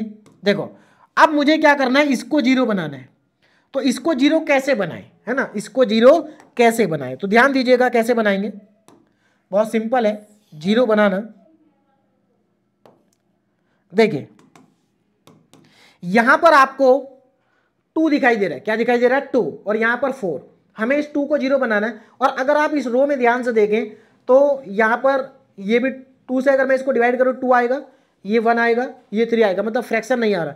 तो एक काम करते हैं, देखो इसको अगर 0 बनाना है तो पहले इसको 2 बना लेते हैं। इसको क्या बना लेते हैं, 2। अब ये 2 कैसे बनेगा, देखो इसको 2 से कर देते हैं डिवाइड, तो मैं एक ही स्टेप में 0 बना देता हूं। देखिए R3 में चेंज, R3 में चेंज, R3 माइनस, देखो ये R3 है, इसमें से माइनस कर देंगे 1/2 टाइम्स ऑफ R2, मतलब R2 को पहले से 2 से डिवाइड करो। जब आप R2 को 2 से डिवाइड कर दोगे तो ये प्लस का 2 आएगा, ये माइनस का 1 आएगा, ये माइनस का 3 आएगा, और उसके बाद इसमें से इसको माइनस कर दो। तो इस काम को आप 2 स्टेप में भी कर सकते हो, पहले 2 से डिवाइड कर दो, उसके बाद R3 माइनस R2 कर दीजिए, या एक ही बार में ऐसे कर सकते हैं, बात एक ही है। चलिए तो अब देखिए कितना आएगा। तो हमें R3 में चेंज करना है, पहली 2 रो में कोई चेंज नहीं है, तो पहली 2 रो को कॉपी कर लेंगे। तो अब हमारे पास न्यू मैट्रिक्स आ जाएगी, न्यू ऑग्यूमेंटेड मैट्रिक्स। ध्यान दीजिएगा कितना आएगा ना। तो फर्स्ट रो में क्या लिखा है, 1 -1 2 और उसके बाद सेमीकोलन के बाद 4। R2 में भी कोई चेंज नहीं है, 0 4 -2 -6 -2 -6 0 4 -2 -6। अब इसमें चेंज करना है, देखो 0 -0 तो 0 ही रहेगा भाई। अब देखो इसको हम 2 से क्या करेंगे, पहले डिवाइड करेंगे, या तो मैं एक काम कर लेता हूं, अलग लिख के दिखाता हूं, 0 2 -1 -3। अब आपको क्या करना, R2 को 2 से डिवाइड करना है और इसके नीचे लिखना है, तो ये 0 आ जाएगा, 2 से डिवाइड होने पे ये 2 आएगा, इसको 2 से डिवाइड करेंगे -1 आएगा, इसको 2 से डिवाइड करेंगे तो -3 आएगा। देखो क्या आ जाएगा। अब क्योंकि हमें तो माइनस करना है तो साइन भी चेंज करना पड़ेगा, तो ये माइनस हो जाएगा, ये प्लस हो जाएगा, ये प्लस हो जाएगा, तो 0 0, ये भी 0, ये भी 0, पूरी रो 0 आ गई भाई। 0 0 सेमीकोलन और 0, ये लीजिए। क्या हमारे पास इक्लियन फॉर्म बन चुकी है? बिल्कुल बन चुकी है, आप चेक करके देख लीजिए, इक्लियन फॉर्म बन चुकी है। देखो ये डायगोनल एलिमेंट्स थे, डायगोनल के नीचे सब 0 बन गए, इसका मतलब इक्लियन फॉर्म बन चुकी है। This is the echelon form. ये कौन सी फॉर्म है? इक्लियन फॉर्म है। और अगर इक्लियन फॉर्म हमें मिल चुकी है तो अब हम ए की रैंक और बी की रैंक बता सकते हैं। तो देखो यहां पर ए की रैंक कितनी है, तो अगर आप ध्यान से देखेंगे तो ए की रैंक, देखो यहां से यहां तक मैट्रिक्स ए है, तो इस मैट्रिक्स ए, इसको हटा दो, मैट्रिक्स ए की रैंक कितनी है, मैट्रिक्स ए की रैंक, तो अगर इसको आप हटा दें तो देखो ए में 2 नॉन जीरो रो हैं, 2, तो इसका मतलब ए की रैंक 2 है, ठीक है। उसके बाद ये पूरी ए बी मैट्रिक्स है, अब इसकी रैंक कितनी है, तो देखो पूरी में भी तो आपको 2 ही नॉन जीरो रो मिल रही है, क्योंकि थर्ड तो पूरी 0 हो गई है, इसका मतलब ए बी की रैंक भी 2 है, इसकी रैंक भी क्या है, 2 है। अच्छा नंबर ऑफ वेरिएबल कितने हैं, नंबर ऑफ वेरिएबल 3 है, देखो नंबर ऑफ वेरिएबल 3 है। तो अब आप यहां पर क्या देख रहे हैं कि ए की मैट्रिक्स बी की मैट्रिक्स, ए की रैंक और ए बी की रैंक तो बराबर है, लेकिन नंबर ऑफ वेरिएबल 3 है। तो कौन सा केस बना, ध्यान से देखो जरा कौन सा केस बना। देखो हमारी ए की और ए बी की रैंक बराबर है तो सिस्टम हमारा कंसिस्टेंट है, कंसिस्टेंट तो प्रूफ हो गया। लेकिन हमारे पास दोनों की रैंक तो बराबर है लेकिन नंबर ऑफ वेरिएबल ज्यादा है, तो इसका मतलब रैंक नंबर ऑफ वेरिएबल से कम है। तो सॉल्यूशन कैसा हो गया, इनफाइनाइट मैनी सॉल्यूशन। तो अब हम यहां पर क्या लिखेंगे, ध्यान दीजिएगा। Now the given system is consistent, the given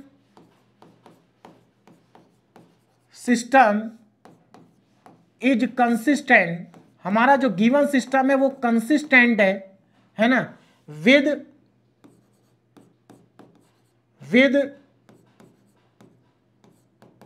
infinite many solution, मतलब कंसिस्टेंट तो है लेकिन इसके इनफाइनाइट मैनी सॉल्यूशन है। अब इनफाइनाइट सॉल्यूशन है तो हमें इनफाइनाइट सॉल्यूशन को कैलकुलेट करना होगा। क्या करना होगा? कैलकुलेट करना होगा। तो आइए देखते हैं कैसे कैलकुलेट करते हैं, ध्यान दीजिएगा। तो हमें अगेन वही काम करना है जो हमारी इक्लियन फॉर्म आई है, इस इक्लियन फॉर्म से हम ए को निकालेंगे और बी को निकालेंगे और एक्स तो हमें पता ही है, और हम इसको अगेन इस वाली फॉर्म में लिख देंगे। तो चलिए यहां पर लिखते हैं। तो आप देखो यहां पर हमारे पास ए मैट्रिक्स क्या है? ए। तो 1 -1 2, 1 -1 और 2, 1 -1 और 2, 0 4 -2, 0 4 -2, 0 4 -2, उसके बाद तीनों 0 0 0 0, ये मेरे पास ए मैट्रिक्स है। अब यहां पर मैं बी मैट्रिक्स एक्स वाई और जेड, एक्स वाई और जेड इक्वल टू में क्या आएगा? 4 -6 0, 4 -6 0, 4 -6 और 0। अब हमें कुछ नहीं करना, केवल इनको मल्टीप्लाई करना है जैसे हम पहले कर रहे थे। तो ध्यान दीजिएगा जरा, 1 का मल्टीप्लाई एक्स में करेंगे तो एक्स आ जाएगा, -1 का वाई में करेंगे तो -y आ जाएगा, 2 का मल्टीप्लाई जेड में करेंगे तो 2z आ जाएगा, और इक्वल टू में हमारा आ जाएगा 4। This is the equation number 1। अब क्या करेंगे? 0 का मल्टीप्लाई एक्स में करेंगे 0 आएगा, 4 का मल्टीप्लाई वाई में करेंगे तो 4y आएगा, ठीक है। -2 का मल्टीप्लाई जेड में करेंगे तो -2z आएगा, और इज इक्वल टू में -6 आ जाएगा। अब यहां पर ये तीनों 0 हैं तो ये तीनों 0 बन जाएंगे, मतलब थर्ड इक्वेशन बनेगी नहीं, क्योंकि 0 0 0 इक्वल टू में भी 0, सब 0 है। तो इसका मतलब यहां पर कितनी इक्वेशन बनी? 2 इक्वेशन बनी। अब क्या करें? सॉल्यूशन कैसे आएगा? भाई वेरिएबल 3 है, वेरिएबल 3 है, इक्वेशन 2 है। अगर 3 इक्वेशन होती, 3 वेरिएबल होते तो हम सॉल्व कर लेते, लेकिन इक्वेशन कितनी आ रही है? 2, और वेरिएबल कितने हैं? 3। तो अब क्या करें? देखो हमेशा याद रखना, अगर 3 वेरिएबल है और इक्वेशन 2 है तो आपको एक वेरिएबल को आर्बिट्रेरी कांस्टेंट के इक्वल मानना पड़ेगा। मतलब कोई भी आर्बिट्रेरी कांस्टेंट आप ले सकते हैं और उसके इक्वल एज्यूम कर लेंगे। अगर मान लीजिए आपके पास 3 वेरिएबल हैं और इक्वेशन एक ही आ रही है, ऐसा भी हो सकता है केवल एक इक्वेशन बने। देखो कब बनेगी एक? मान लो ये इक्लियन फॉर्म है, आपको याद होगा जब हम इक्लियन फॉर्म पढ़ रहे थे तो वहां पर 2 बार ऐसा हुआ था कि हमारे जो नीचे वाली दोनों रो थी वो 0 हो गई थी, पूरी रो 0 हो गई थी। तो उस केस में हमारी मैट्रिक्स की रैंक 1 आती थी। तो ऐसा भी हो सकता है कि रैंक 1 आ जाए, और अगर रैंक 1 आती है तो सिर्फ एक इक्वेशन बनेगी, ये भी नहीं बनेगी।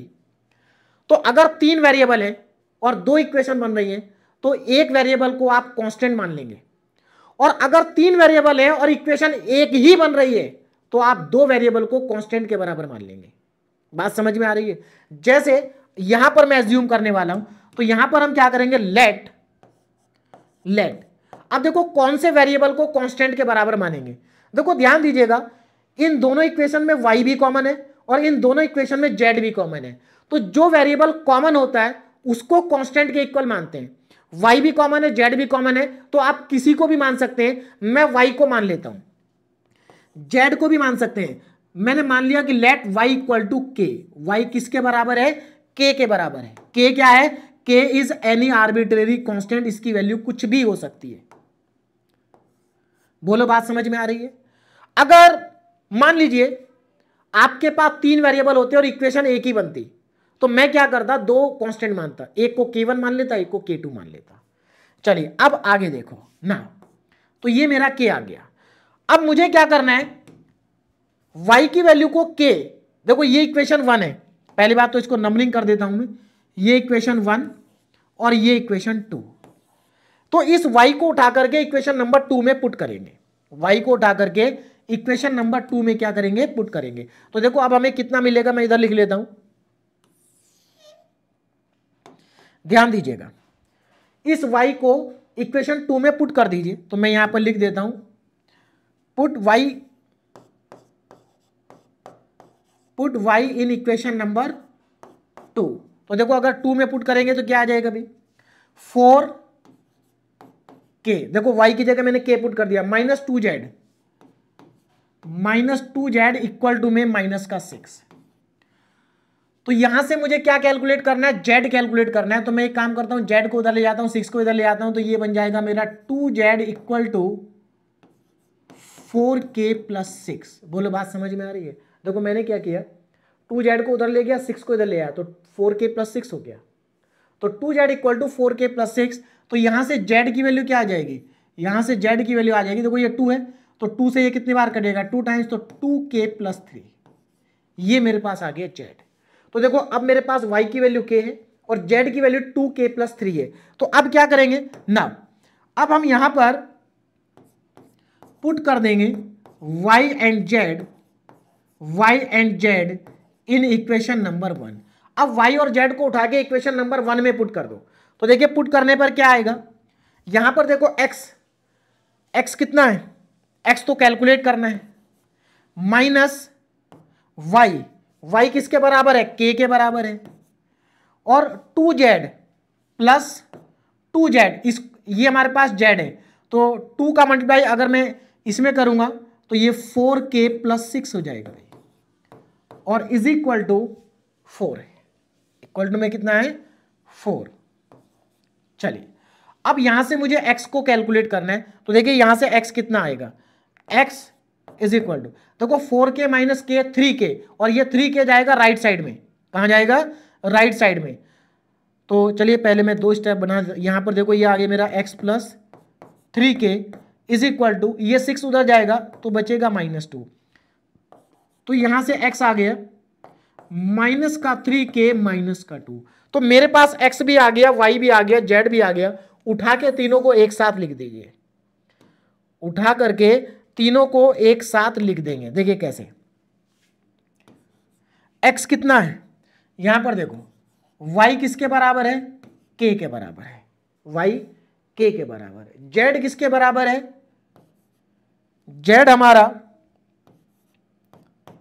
2k प्लस 3 के बराबर है, 2k प्लस 3 के बराबर है।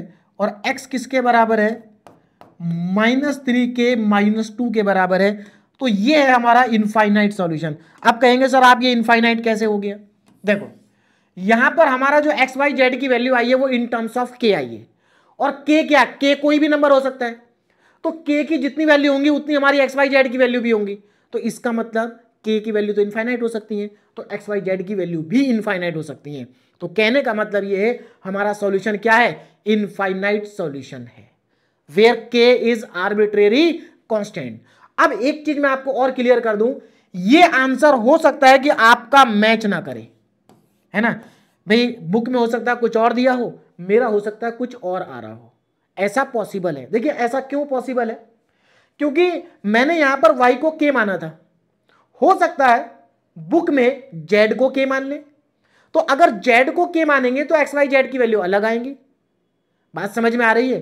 तो इसलिए ये जो इनफाइनाइट सॉल्यूशन वाले जो क्वेश्चन होते हैं उनका जो आंसर है वो वेरी कर सकता है, लेकिन आंसर आपको कैलकुलेट करना है आर्बिट्रेरी कांस्टेंट के टर्म में। कुछ स्टूडेंट क्या करते हैं, वो वेरिएबल को, जैसे मैंने यहां पर k माना है, वो वेरिएबल को 1 मान लेते हैं या 2 मान लेते हैं, है ना, कोई नंबर मान लेते हैं कांस्टेंट। तो देखा जाए तो वो तरीका गलत है, क्योंकि उस तरीके से तो आपका एक ही आंसर आएगा ना। बात समझ में आ रही है? एक ही आंसर आएगा, और आपको इनफाइनाइट सॉल्यूशन कैलकुलेट करना है। तो इनफाइनाइट सॉल्यूशन अगर आपको कैलकुलेट करना है तो एक्स वाई जेड को आर्बिट्रेरी कांस्टेंट की टर्म्स में कैलकुलेट करना होगा। अब बहुत सारे स्टूडेंट सोचेंगे सर जब आंसर अलग अलग आएंगे तो हमें कैसे पता चलेगा कि हमारा आंसर करेक्ट है या इनकरेक्ट है। तो आपका आंसर करेक्ट है या नहीं है, इसको पता करने का बहुत सिंपल सा तरीका है जो आप बचपन से जानते हैं। भाई आपके पास एक्स वाई जेड की वैल्यू आ चुकी है, तो आप क्या करेंगे, जो आपकी इक्वेशन है इसमें किसी एक इक्वेशन में पुट करके देख लो, एक से ही आपको पता चल जाएगा कि आपका आंसर करेक्ट है या नहीं है। जैसे मैं पुट करके देखता हूं, देखो x plus y plus z equal to 1 है, मैं यहां पर सब्स्टिट्यूट करके देख लेता हूं, x plus y plus z equal to 1 है। अगर हमारे आंसर सही होंगे तो ये इक्वेशन 100% सेटिस्फाई होगी। चेक करके देखते हैं। देखो x कितना है, x हमारे पास, x की वैल्यू पुट करता हूं यहां पर, x कितना है -3k -2, y कितना है k के बराबर है, z कितना है 2k + 3 के बराबर है। तो हमारा राइट हैंड साइड 1 है तो लेफ्ट भी 1 आनी चाहिए। अब जरा चेक करो, देखो ये -3k है ना, और ये -2, ये प्लस का, देखो k + 2k 3k और प्लस का 3 = 1। देखो 3k से 3k कट गया, 3 - 2 कितना बचा 1, इक्वल टू में कितना 1। इसका मतलब आपका आंसर करेक्ट है, क्योंकि एक्स वाई जेड की वैल्यू इक्वेशन को सेटिस्फाई कर रही है, तो आपका आंसर क्या है, एकदम करेक्ट है। तो अगर आपका इनफाइनाइट सॉल्यूशन आ रहा है और आपको चेक करना है कि आपका आंसर सही है या गलत है, तो आप किसी एक इक्वेशन में पुट करके चेक कर सकते हैं, सब में करने की जरूरत नहीं है, एक से ही पता चल जाएगा, है ना। अच्छा, क्वेश्चन नंबर 1 का सॉल्यूशन था यूनिक, और मान लीजिए आपको चेक करना है कि हमारा सही है या नहीं।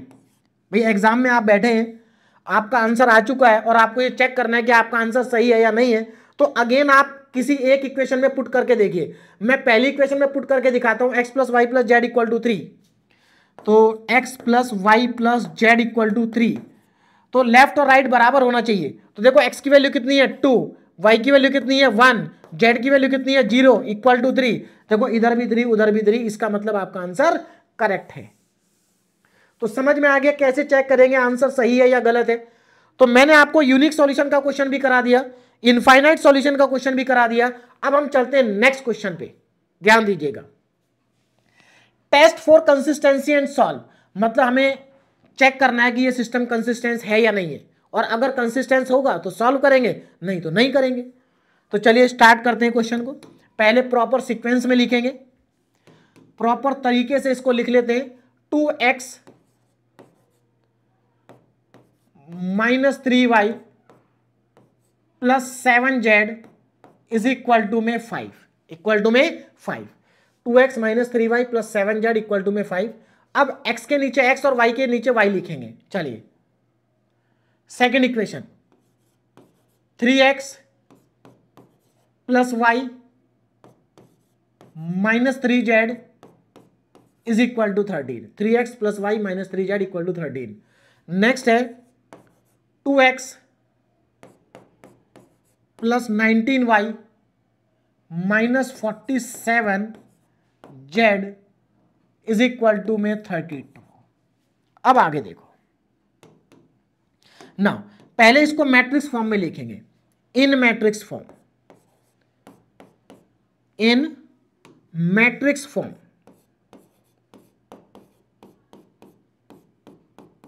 मैट्रिक्स फॉर्म में लिख लेते हैं।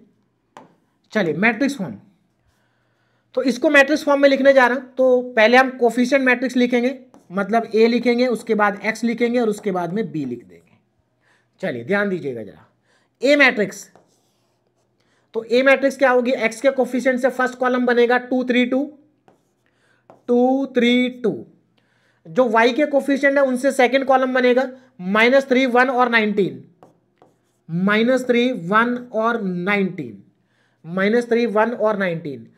जेड के कोफिशिएंट से थर्ड कॉलम बनेगा 7 3 -47, 7 3 7 -3 और -47, ये आ जाएगा।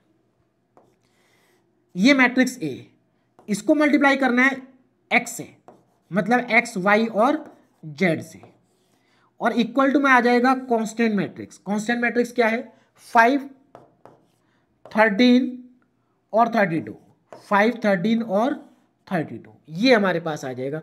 अब हमें क्या करना है, ऑग्यूमेंटेड मैट्रिक्स को लिखना है। देखो सभी क्वेश्चन में सेम स्टेप आएंगे, इसलिए आपको ये टॉपिक बहुत आसान लगेगा।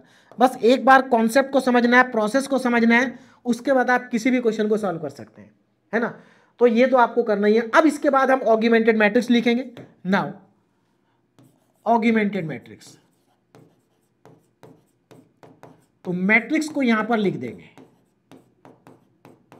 ध्यान दीजिएगा।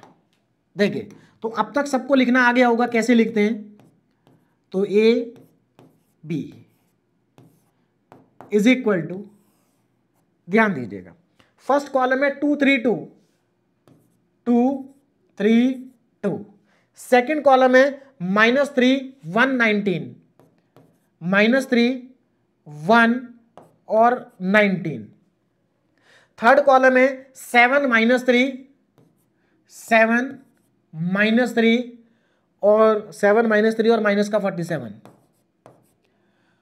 उसके बाद कांस्टेंट नंबर हम लिखेंगे राइट हैंड साइड वाले, 5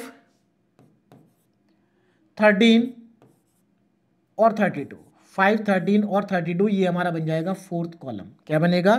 फोर्थ कॉलम बनेगा। ठीक है, चलिए अब हमें इसको इक्लियन फॉर्म में कन्वर्ट करना है, तो ध्यान देंगे इक्लियन फॉर्म में कैसे कन्वर्ट करेंगे। देखो ये डायगोनल है, हमें इन तीनों नंबर को जीरो बनाना है।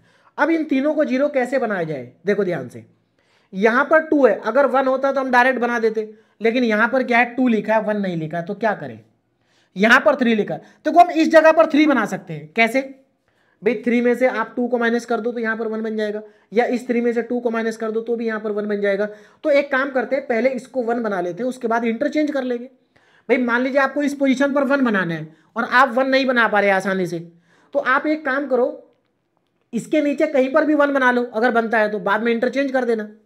तो हम यहां पर ऐसा ही करेंगे। मैं क्या करता हूं, यहां पर R2 में मैं यहां पर चेंज करूंगा और R2 में से R1 को कर देता हूं माइनस, तो यहां पर 1 बन जाएगा। तो अब देखिए क्या आएगा ना, तो अब हमारे पास न्यू मैट्रिक्स आएगी, इक्विवेलेंट मैट्रिक्स, उसको मैं यहां पर लिख रहा हूं, ध्यान से देखें। देखिए R2 में से R1 को माइनस करना है, तो R2 में चेंज आएगा, फर्स्ट रो में कोई चेंज नहीं है, 2 -3 7 और 5, 2 -3 7 और 5। ना R2 माइनस R1, 3 - 2 1, 1 - 3, देखो इसमें से इसको माइनस करेंगे तो ये प्लस हो जाएगा, तो 4 आएगा। क्या आ जाएगा? 4। उसके बाद इसमें से इसको माइनस करना है, तो -3 - 7 -10 आएगा। 13 में से 5 को माइनस करेंगे तो 8 आ जाएगा। बाकी ये हमारे पास सेम रहेगा, 2 19 माइनस का 47 और 32। अब इसके बाद क्या करना है, अब हम इन दोनों रो को इंटरचेंज कर देंगे। तो नेक्स्ट ऑपरेशन क्या होगा, R1 इंटरचेंज विद R2, इन दोनों को क्या करेंगे, इंटरचेंज करेंगे। चलिए अब देखो आगे नेक्स्ट स्टेप, इंटरचेंज करेंगे तो अब हमें न्यू मैट्रिक्स मिलेगी, न्यू मैट्रिक्स। तो न्यू मैट्रिक्स को मैं यहां पर लिख लेता हूं, ध्यान देंगे।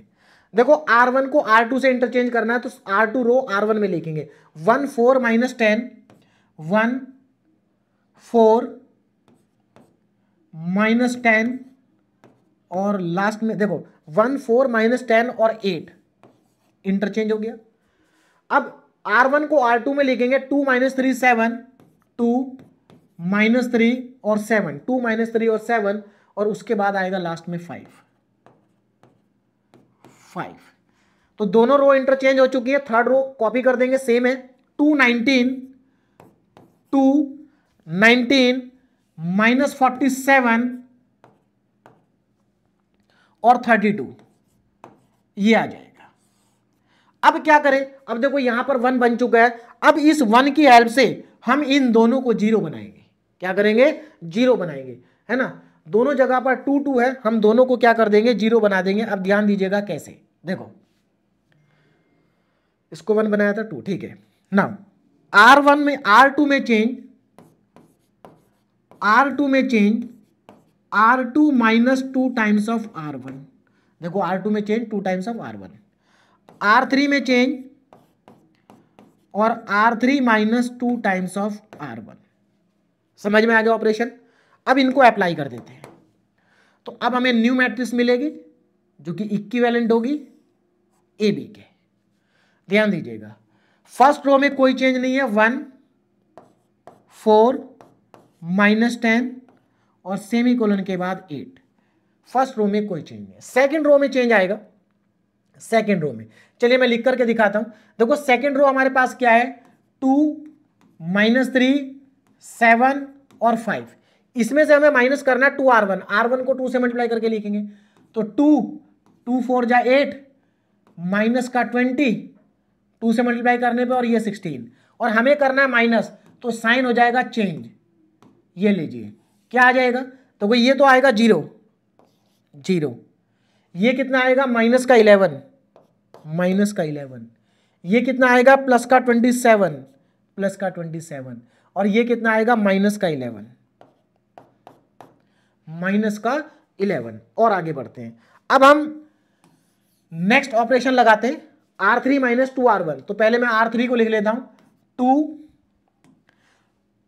19 माइनस 47 और 32, इसमें से माइनस करना है 2R1, तो R1 को मल्टीप्लाई करेंगे 2 से, तो 2 1 जा 2 2 4 जा 8 माइनस का 20 और प्लस का 16 2 8 जा 16। साइन चेंज करेंगे क्योंकि माइनस करना है, तो माइनस माइनस प्लस और ये माइनस, कितना बचेगा 2 माइनस 2, ये देखो 0 आ जाएगा, ये कितना आ जाएगा 11 आ जाएगा और 11 प्लस का आएगा भी, ये कितना आएगा माइनस का 27 माइनस का 27 और ये आपका आ जाएगा प्लस का 16।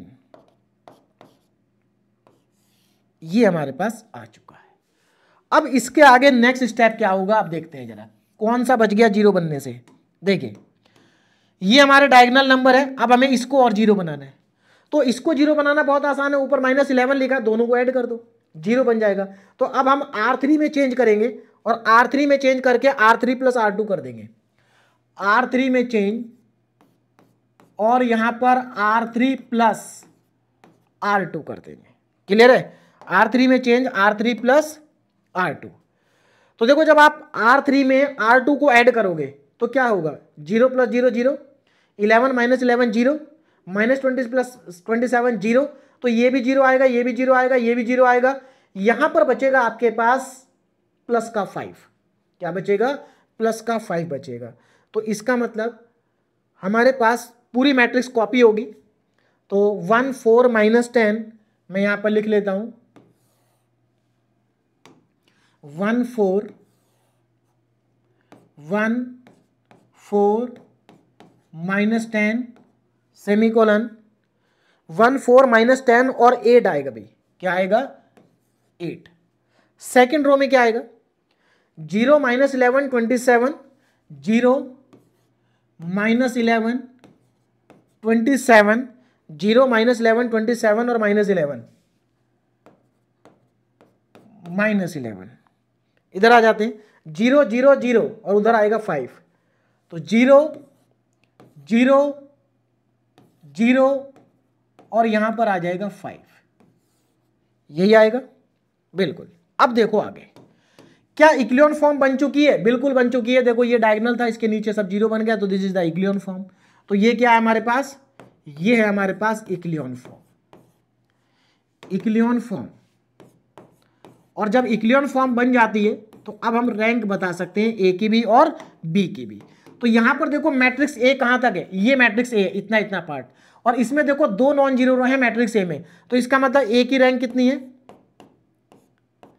ए की रैंक है 2। देखो इस पार्ट को देखो ध्यान से आप, इस वाले पार्ट को, ये मैट्रिक्स ए का पार्ट है, तो मैट्रिक्स ए में कितनी नॉन जीरो रो है 2, तो रैंक कितनी आ गई 2 आ गई। अच्छा अब ये हमारी पूरी मैट्रिक्स है ए बी, क्या है पूरी मैट्रिक्स है ए बी, और अगर आप इसमें देखेंगे तो तीनों रो नॉन जीरो हैं, तो इसका मतलब इस बार ए बी की जो रैंक है, ए बी की जो रैंक है वो हमारे पास 3 है, क्या है 3। तो हम कह सकते हैं कि rank of A is not equal to rank of A B, rank बराबर नहीं है। और अगर रैंक बराबर नहीं है तो सिस्टम क्या होगा, सिस्टम होगा इनकंसिस्टेंट, इनकंसिस्टेंस। अब हम यहां पर लिख सकते हैं the given system is inconsistent, the given system is inconsistent and have no solution, and have no solution, और इसका कोई सॉल्यूशन नहीं है। बोले बात समझ में आ गई। तो बहुत सिंपल है इन क्वेश्चंस को सॉल्व करना, बहुत सिंपल है ना। तो देखिए जो क्वेश्चंस हैं इनको आपको एक बार अपने आप भी प्रैक्टिस करना है। अब हम चलते हैं नेक्स्ट क्वेश्चन पर, और ये हमारा आज का लास्ट क्वेश्चन है, ध्यान दीजिएगा। Test the consistency and hence solve the following set of equation. मतलब हमें कंसिस्टेंसी चेक करनी है, और अगर ये सिस्टम कंसिस्टेंट है तो हमें इस सिस्टम को सॉल्व करना है। देखिए, अभी तक मैंने आपको 3 क्वेश्चन कराए और तीनों क्वेश्चन अलग अलग टाइप के थे। फर्स्ट क्वेश्चन में हमने यूनिक सॉल्यूशन को कैलकुलेट किया, सेकंड क्वेश्चन में हमने इनफाइनाइट सॉल्यूशन को कैलकुलेट किया, और थर्ड क्वेश्चन में नो सॉल्यूशन था। अब हम बात करते हैं नेक्स्ट क्वेश्चन की। देखिए, अभी तक जो हमने 3 क्वेश्चन किए हैं और इस फोर्थ क्वेश्चन में क्या डिफरेंस है। पहली चीज, ये जो फोर्थ क्वेश्चन होगा या तो इसका यूनिक सॉल्यूशन होगा, या इसका इनफाइनाइट होगा, या फिर नो सॉल्यूशन होगा। तो डिफरेंस क्या है? डिफरेंस ये है कि इस क्वेश्चन के अंदर 4 इक्वेशन गिवन है। देखो, first equation, second equation, third equation and fourth equation. और अभी तक जो मैंने आपको 3 क्वेश्चन कराए हैं उनमें 3 इक्वेशंस गिवन थी, और मैं आपको ऑलरेडी बता चुका हूं कि नंबर ऑफ इक्वेशन 3, 4, 5 कुछ भी हो सकती हैं। वैसे 5 इक्वेशन का क्वेश्चन कभी आज तक यूनिवर्सिटी एग्जाम में आया नहीं है। मैक्सिमम क्वेश्चन 3 इक्वेशन के आते हैं, या कभी कभी 4 इक्वेशन के भी आ जाते हैं। तो ये 4 इक्वेशन का क्वेश्चन है। और एक चीज मैं आपको बता दूं, इस क्वेश्चन के अंदर कुछ भी नया नहीं होगा। अगर आपको पहले 3 क्वेश्चन समझ में आ गए हैं तो आप वीडियो को पॉज करके इस क्वेश्चन को अपने आप भी सॉल्व कर सकते हैं। मैंने इसलिए इस क्वेश्चन को पहले से ही सॉल्व किया हुआ है, बस मैं आपको समझा देता हूं कि यहां पर क्या चेंज आएगा। स्टेप में कोई चेंज नहीं आएगा, सिर्फ थोड़ी सी कैलकुलेशन चेंज होगी, बाकी बिल्कुल प्रोसेस सेम रहेगा। तो चलिए स्टेप बाय स्टेप देख लेते हैं इसमें करना क्या है। तो सबसे पहले तो चारों इक्वेशन को आप इस तरह से लिखेंगे, x के नीचे x, y के नीचे y, z के नीचे z और कांस्टेंट टर्म। उसके बाद इसको मैट्रिक्स फॉर्म में लिखेंगे, है ना। तो यहां पर x के जो कोफिशिएंट होंगे वो फर्स्ट कॉलम में आएंगे, y के कोफिशिएंट सेकंड कॉलम में, z के कोफिशिएंट थर्ड कॉलम में। उसके बाद x y z की मैट्रिक्स बनेगी और कांस्टेंट टर्म की मैट्रिक्स राइट साइड में आएगी। उसके बाद आपको सेम तरीके से ऑगमेंटेड मैट्रिक्स को लिखना है।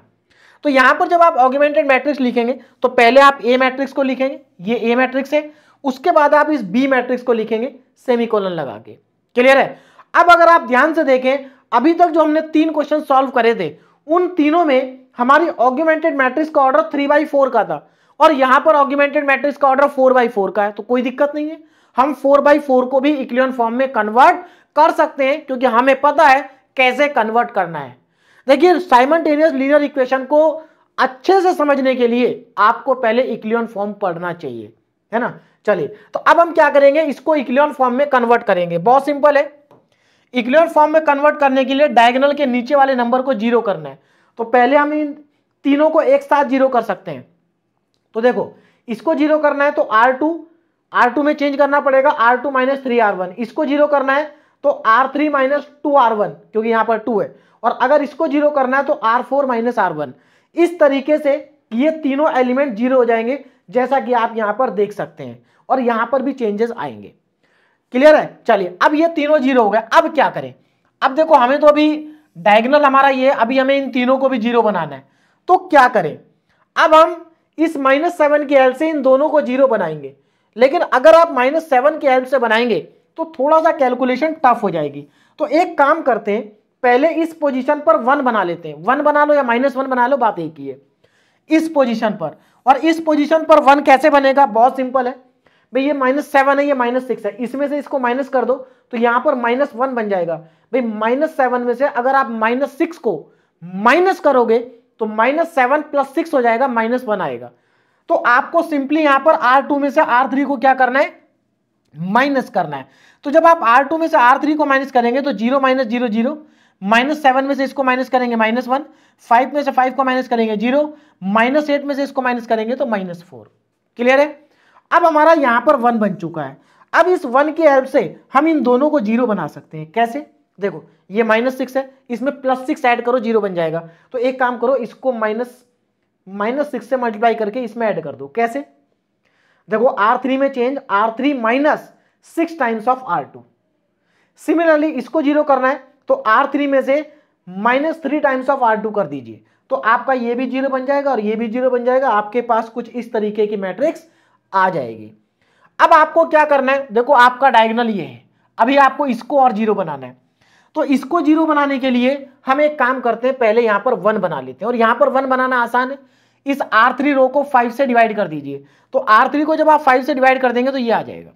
अब आप इसको 0 बना सकते हैं, कैसे भाई, R4 में change, R4 minus 2 times of R3, तो हमारे पास ये भी 0 बन जाएगा। अब हमारे पास इक्लियन फॉर्म आ चुकी है, क्योंकि डायगोनल के नीचे सभी नंबर 0 हो चुके हैं।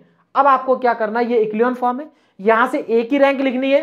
देखो ये मैट्रिक्स हमारी ए मैट्रिक्स है, तो इसमें देखो कितने नंबर ऑफ नॉन जीरो रो है, तो non zero non zero non zero 3 है, तो 3 आएगा आंसर। उसके बाद ये पूरी की पूरी हमारी ए बी मैट्रिक्स है, तो इसमें भी 3 नॉन जीरो रो है, 1 2 और 3, तो इसका मतलब दोनों की रैंक क्या है, सेम है। नंबर ऑफ वेरिएबल भी कितने हैं, नंबर ऑफ वेरिएबल 3 है, इक्वेशन 4 है, वेरिएबल 3 है, तो इसका मतलब नंबर ऑफ वेरिएबल भी 3 है। तो देखो हमारे पास ए की रैंक, ए बी की रैंक और वेरिएबल तीनों के आगे बराबर आ गए। अगर तीनों बराबर हैं तो इसका मतलब जो गिवन सिस्टम है वो कंसिस्टेंट होगा यूनिक सॉल्यूशन के साथ में। अब हमें यूनिक सॉल्यूशन निकालना है, तो कैसे निकालेंगे, कुछ नहीं करना, आपको इस ए मैट्रिक्स को लिखना है, फिर यहां पर वेरिएबल मैट्रिक्स लिखेंगे और इक्वल टू में ये कॉलम मैट्रिक्स लिख देंगे। बात समझ में आ रही। अब आपको ए मैट्रिक्स यहां से यहां पर देखो, ये इतना इतना पार्ट ए मैट्रिक्स है ना, ए यहां लिखो, उसके बाद यहां पर वेरिएबल मैट्रिक्स आती है एक्स वाई जेड, यहां लिखो, उसके बाद ये कांस्टेंट मैट्रिक्स आती है, इसको इधर लिख दीजिए। उसके बाद कुछ नहीं करना, सिंपल मल्टीप्लिकेशन है, 1 का मल्टीप्लाई एक्स में करेंगे एक्स आएगा, 2 का मल्टीप्लाई वाई में करेंगे 2y आएगा, -1 का जेड में करेंगे -z आएगा और इक्वल टू आएगा 3। इसमें देखो x नहीं आएगा, z भी नहीं आएगा क्योंकि 0 0 है, -y का 1 में करेंगे तो -y आएगा, इक्वल टू में -4 आएगा। सिमिलरली यहां पर x नहीं आएगा, y नहीं आएगा, z आएगा, z इक्वल टू कितना आ जाएगा, 4 आ जाएगा। तो देखो यहां से सीधा सीधा y की वैल्यू 4 है, z की वैल्यू भी 4 है। जब आप y और z को यहां पुट कर देंगे तो x की वैल्यू -1 आ जाएगी, तो इसका मतलब x -1 है, y 4 है, z 4 है, यही इसका फाइनल आंसर है। तो याद रखना, ऐसा हो सकता है कि इक्वेशन 4 हो और वेरिएबल 3 हो। तो अगर इक्वेशन 4 है और वेरिएबल 3 है तो उसका यूनिक सॉल्यूशन भी हो सकता है ना, उसका यूनिक सॉल्यूशन भी हो सकता है, इनफाइनाइट भी हो सकता है, नो सॉल्यूशन भी हो सकता है, सब कुछ पॉसिबिलिटी है।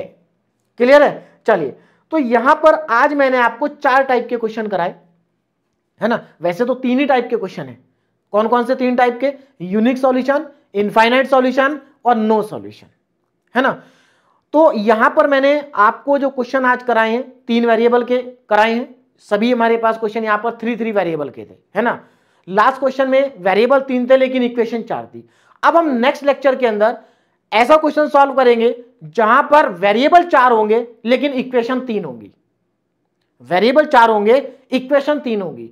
ऐसा क्वेश्चन भी हो सकता है जहां पर वेरिएबल भी 4 हो, इक्वेशन भी 4 हो, कोई दिक्कत नहीं है, कोई चेंज नहीं आएगा। अगर आपको स्टार्टिंग के 3 क्वेश्चन समझ में आए ना तो बस वही सब कुछ है, पूरा प्रोसेस वही है, केवल क्वेश्चन चेंज होगा, करने का तरीका चेंज नहीं होगा। बात समझ में आ रही। उसके बाद हम ऐसे 2 क्वेश्चन सॉल्व करेंगे जहां पर आपको पहले से गिवन होगा कि यूनिक सॉल्यूशन है या इनफाइनाइट है या नो सॉल्यूशन है, और आपको कांस्टेंट की वैल्यू को कैलकुलेट करना होगा। तो नेक्स्ट लेक्चर के अंदर हम जितने भी क्वेश्चन इसमें बच गए हैं, जितने भी टाइप इसमें बच गए हैं, वो सारे टाइप कवर कर लेंगे। क्लियर है। तो आज मैंने आपको 4 टाइप के क्वेश्चन कराए, अगले लेक्चर में हम 3 टाइप के क्वेश्चन और करेंगे, और इतनी ही वैरायटी इस टॉपिक के अंदर हो सकती है, और हर एक वैरायटी का क्वेश्चन मैं आपको करा दूंगा। अब जैसे क्वेश्चन मैंने आपको कराए हैं बिल्कुल वैसे ही क्वेश्चन 3 आपको अपने आप प्रैक्टिस करने हैं, और तीनों ही क्वेश्चन आरजीपीवी यूनिवर्सिटी में ऑलरेडी आ चुके हैं। देखो यहां पर 3 इक्वेशन 3 वेरिएबल है, आसानी से कर सकते हैं, 3 इक्वेशन 3 वेरिएबल है, आसानी से कर सकते हैं, 3 वेरिएबल 4 इक्वेशन है। तो ये बिल्कुल वैसा ही है जैसा लास्ट वाला क्वेश्चन हमने किया। तो ये क्वेश्चन आपको अपने आप सॉल्व करने हैं। नेक्स्ट लेक्चर में हम नॉन होमोजेनियस सिस्टम के और इंपॉर्टेंट क्वेश्चन को सॉल्व करेंगे, लेकिन नेक्स्ट लेक्चर को स्टार्ट करने से पहले आज का लेक्चर आपको कंप्लीट करना है, क्योंकि नेक्स्ट लेक्चर के अंदर मैं सीधे आपको क्वेश्चन सॉल्व कराऊंगा, क्योंकि पूरा कॉन्सेप्ट मैं आज के लेक्चर में आपको समझा चुका हूं। क्लियर है। तो इन क्वेश्चन को अच्छे से प्रैक्टिस करें। Okay, thank you very much.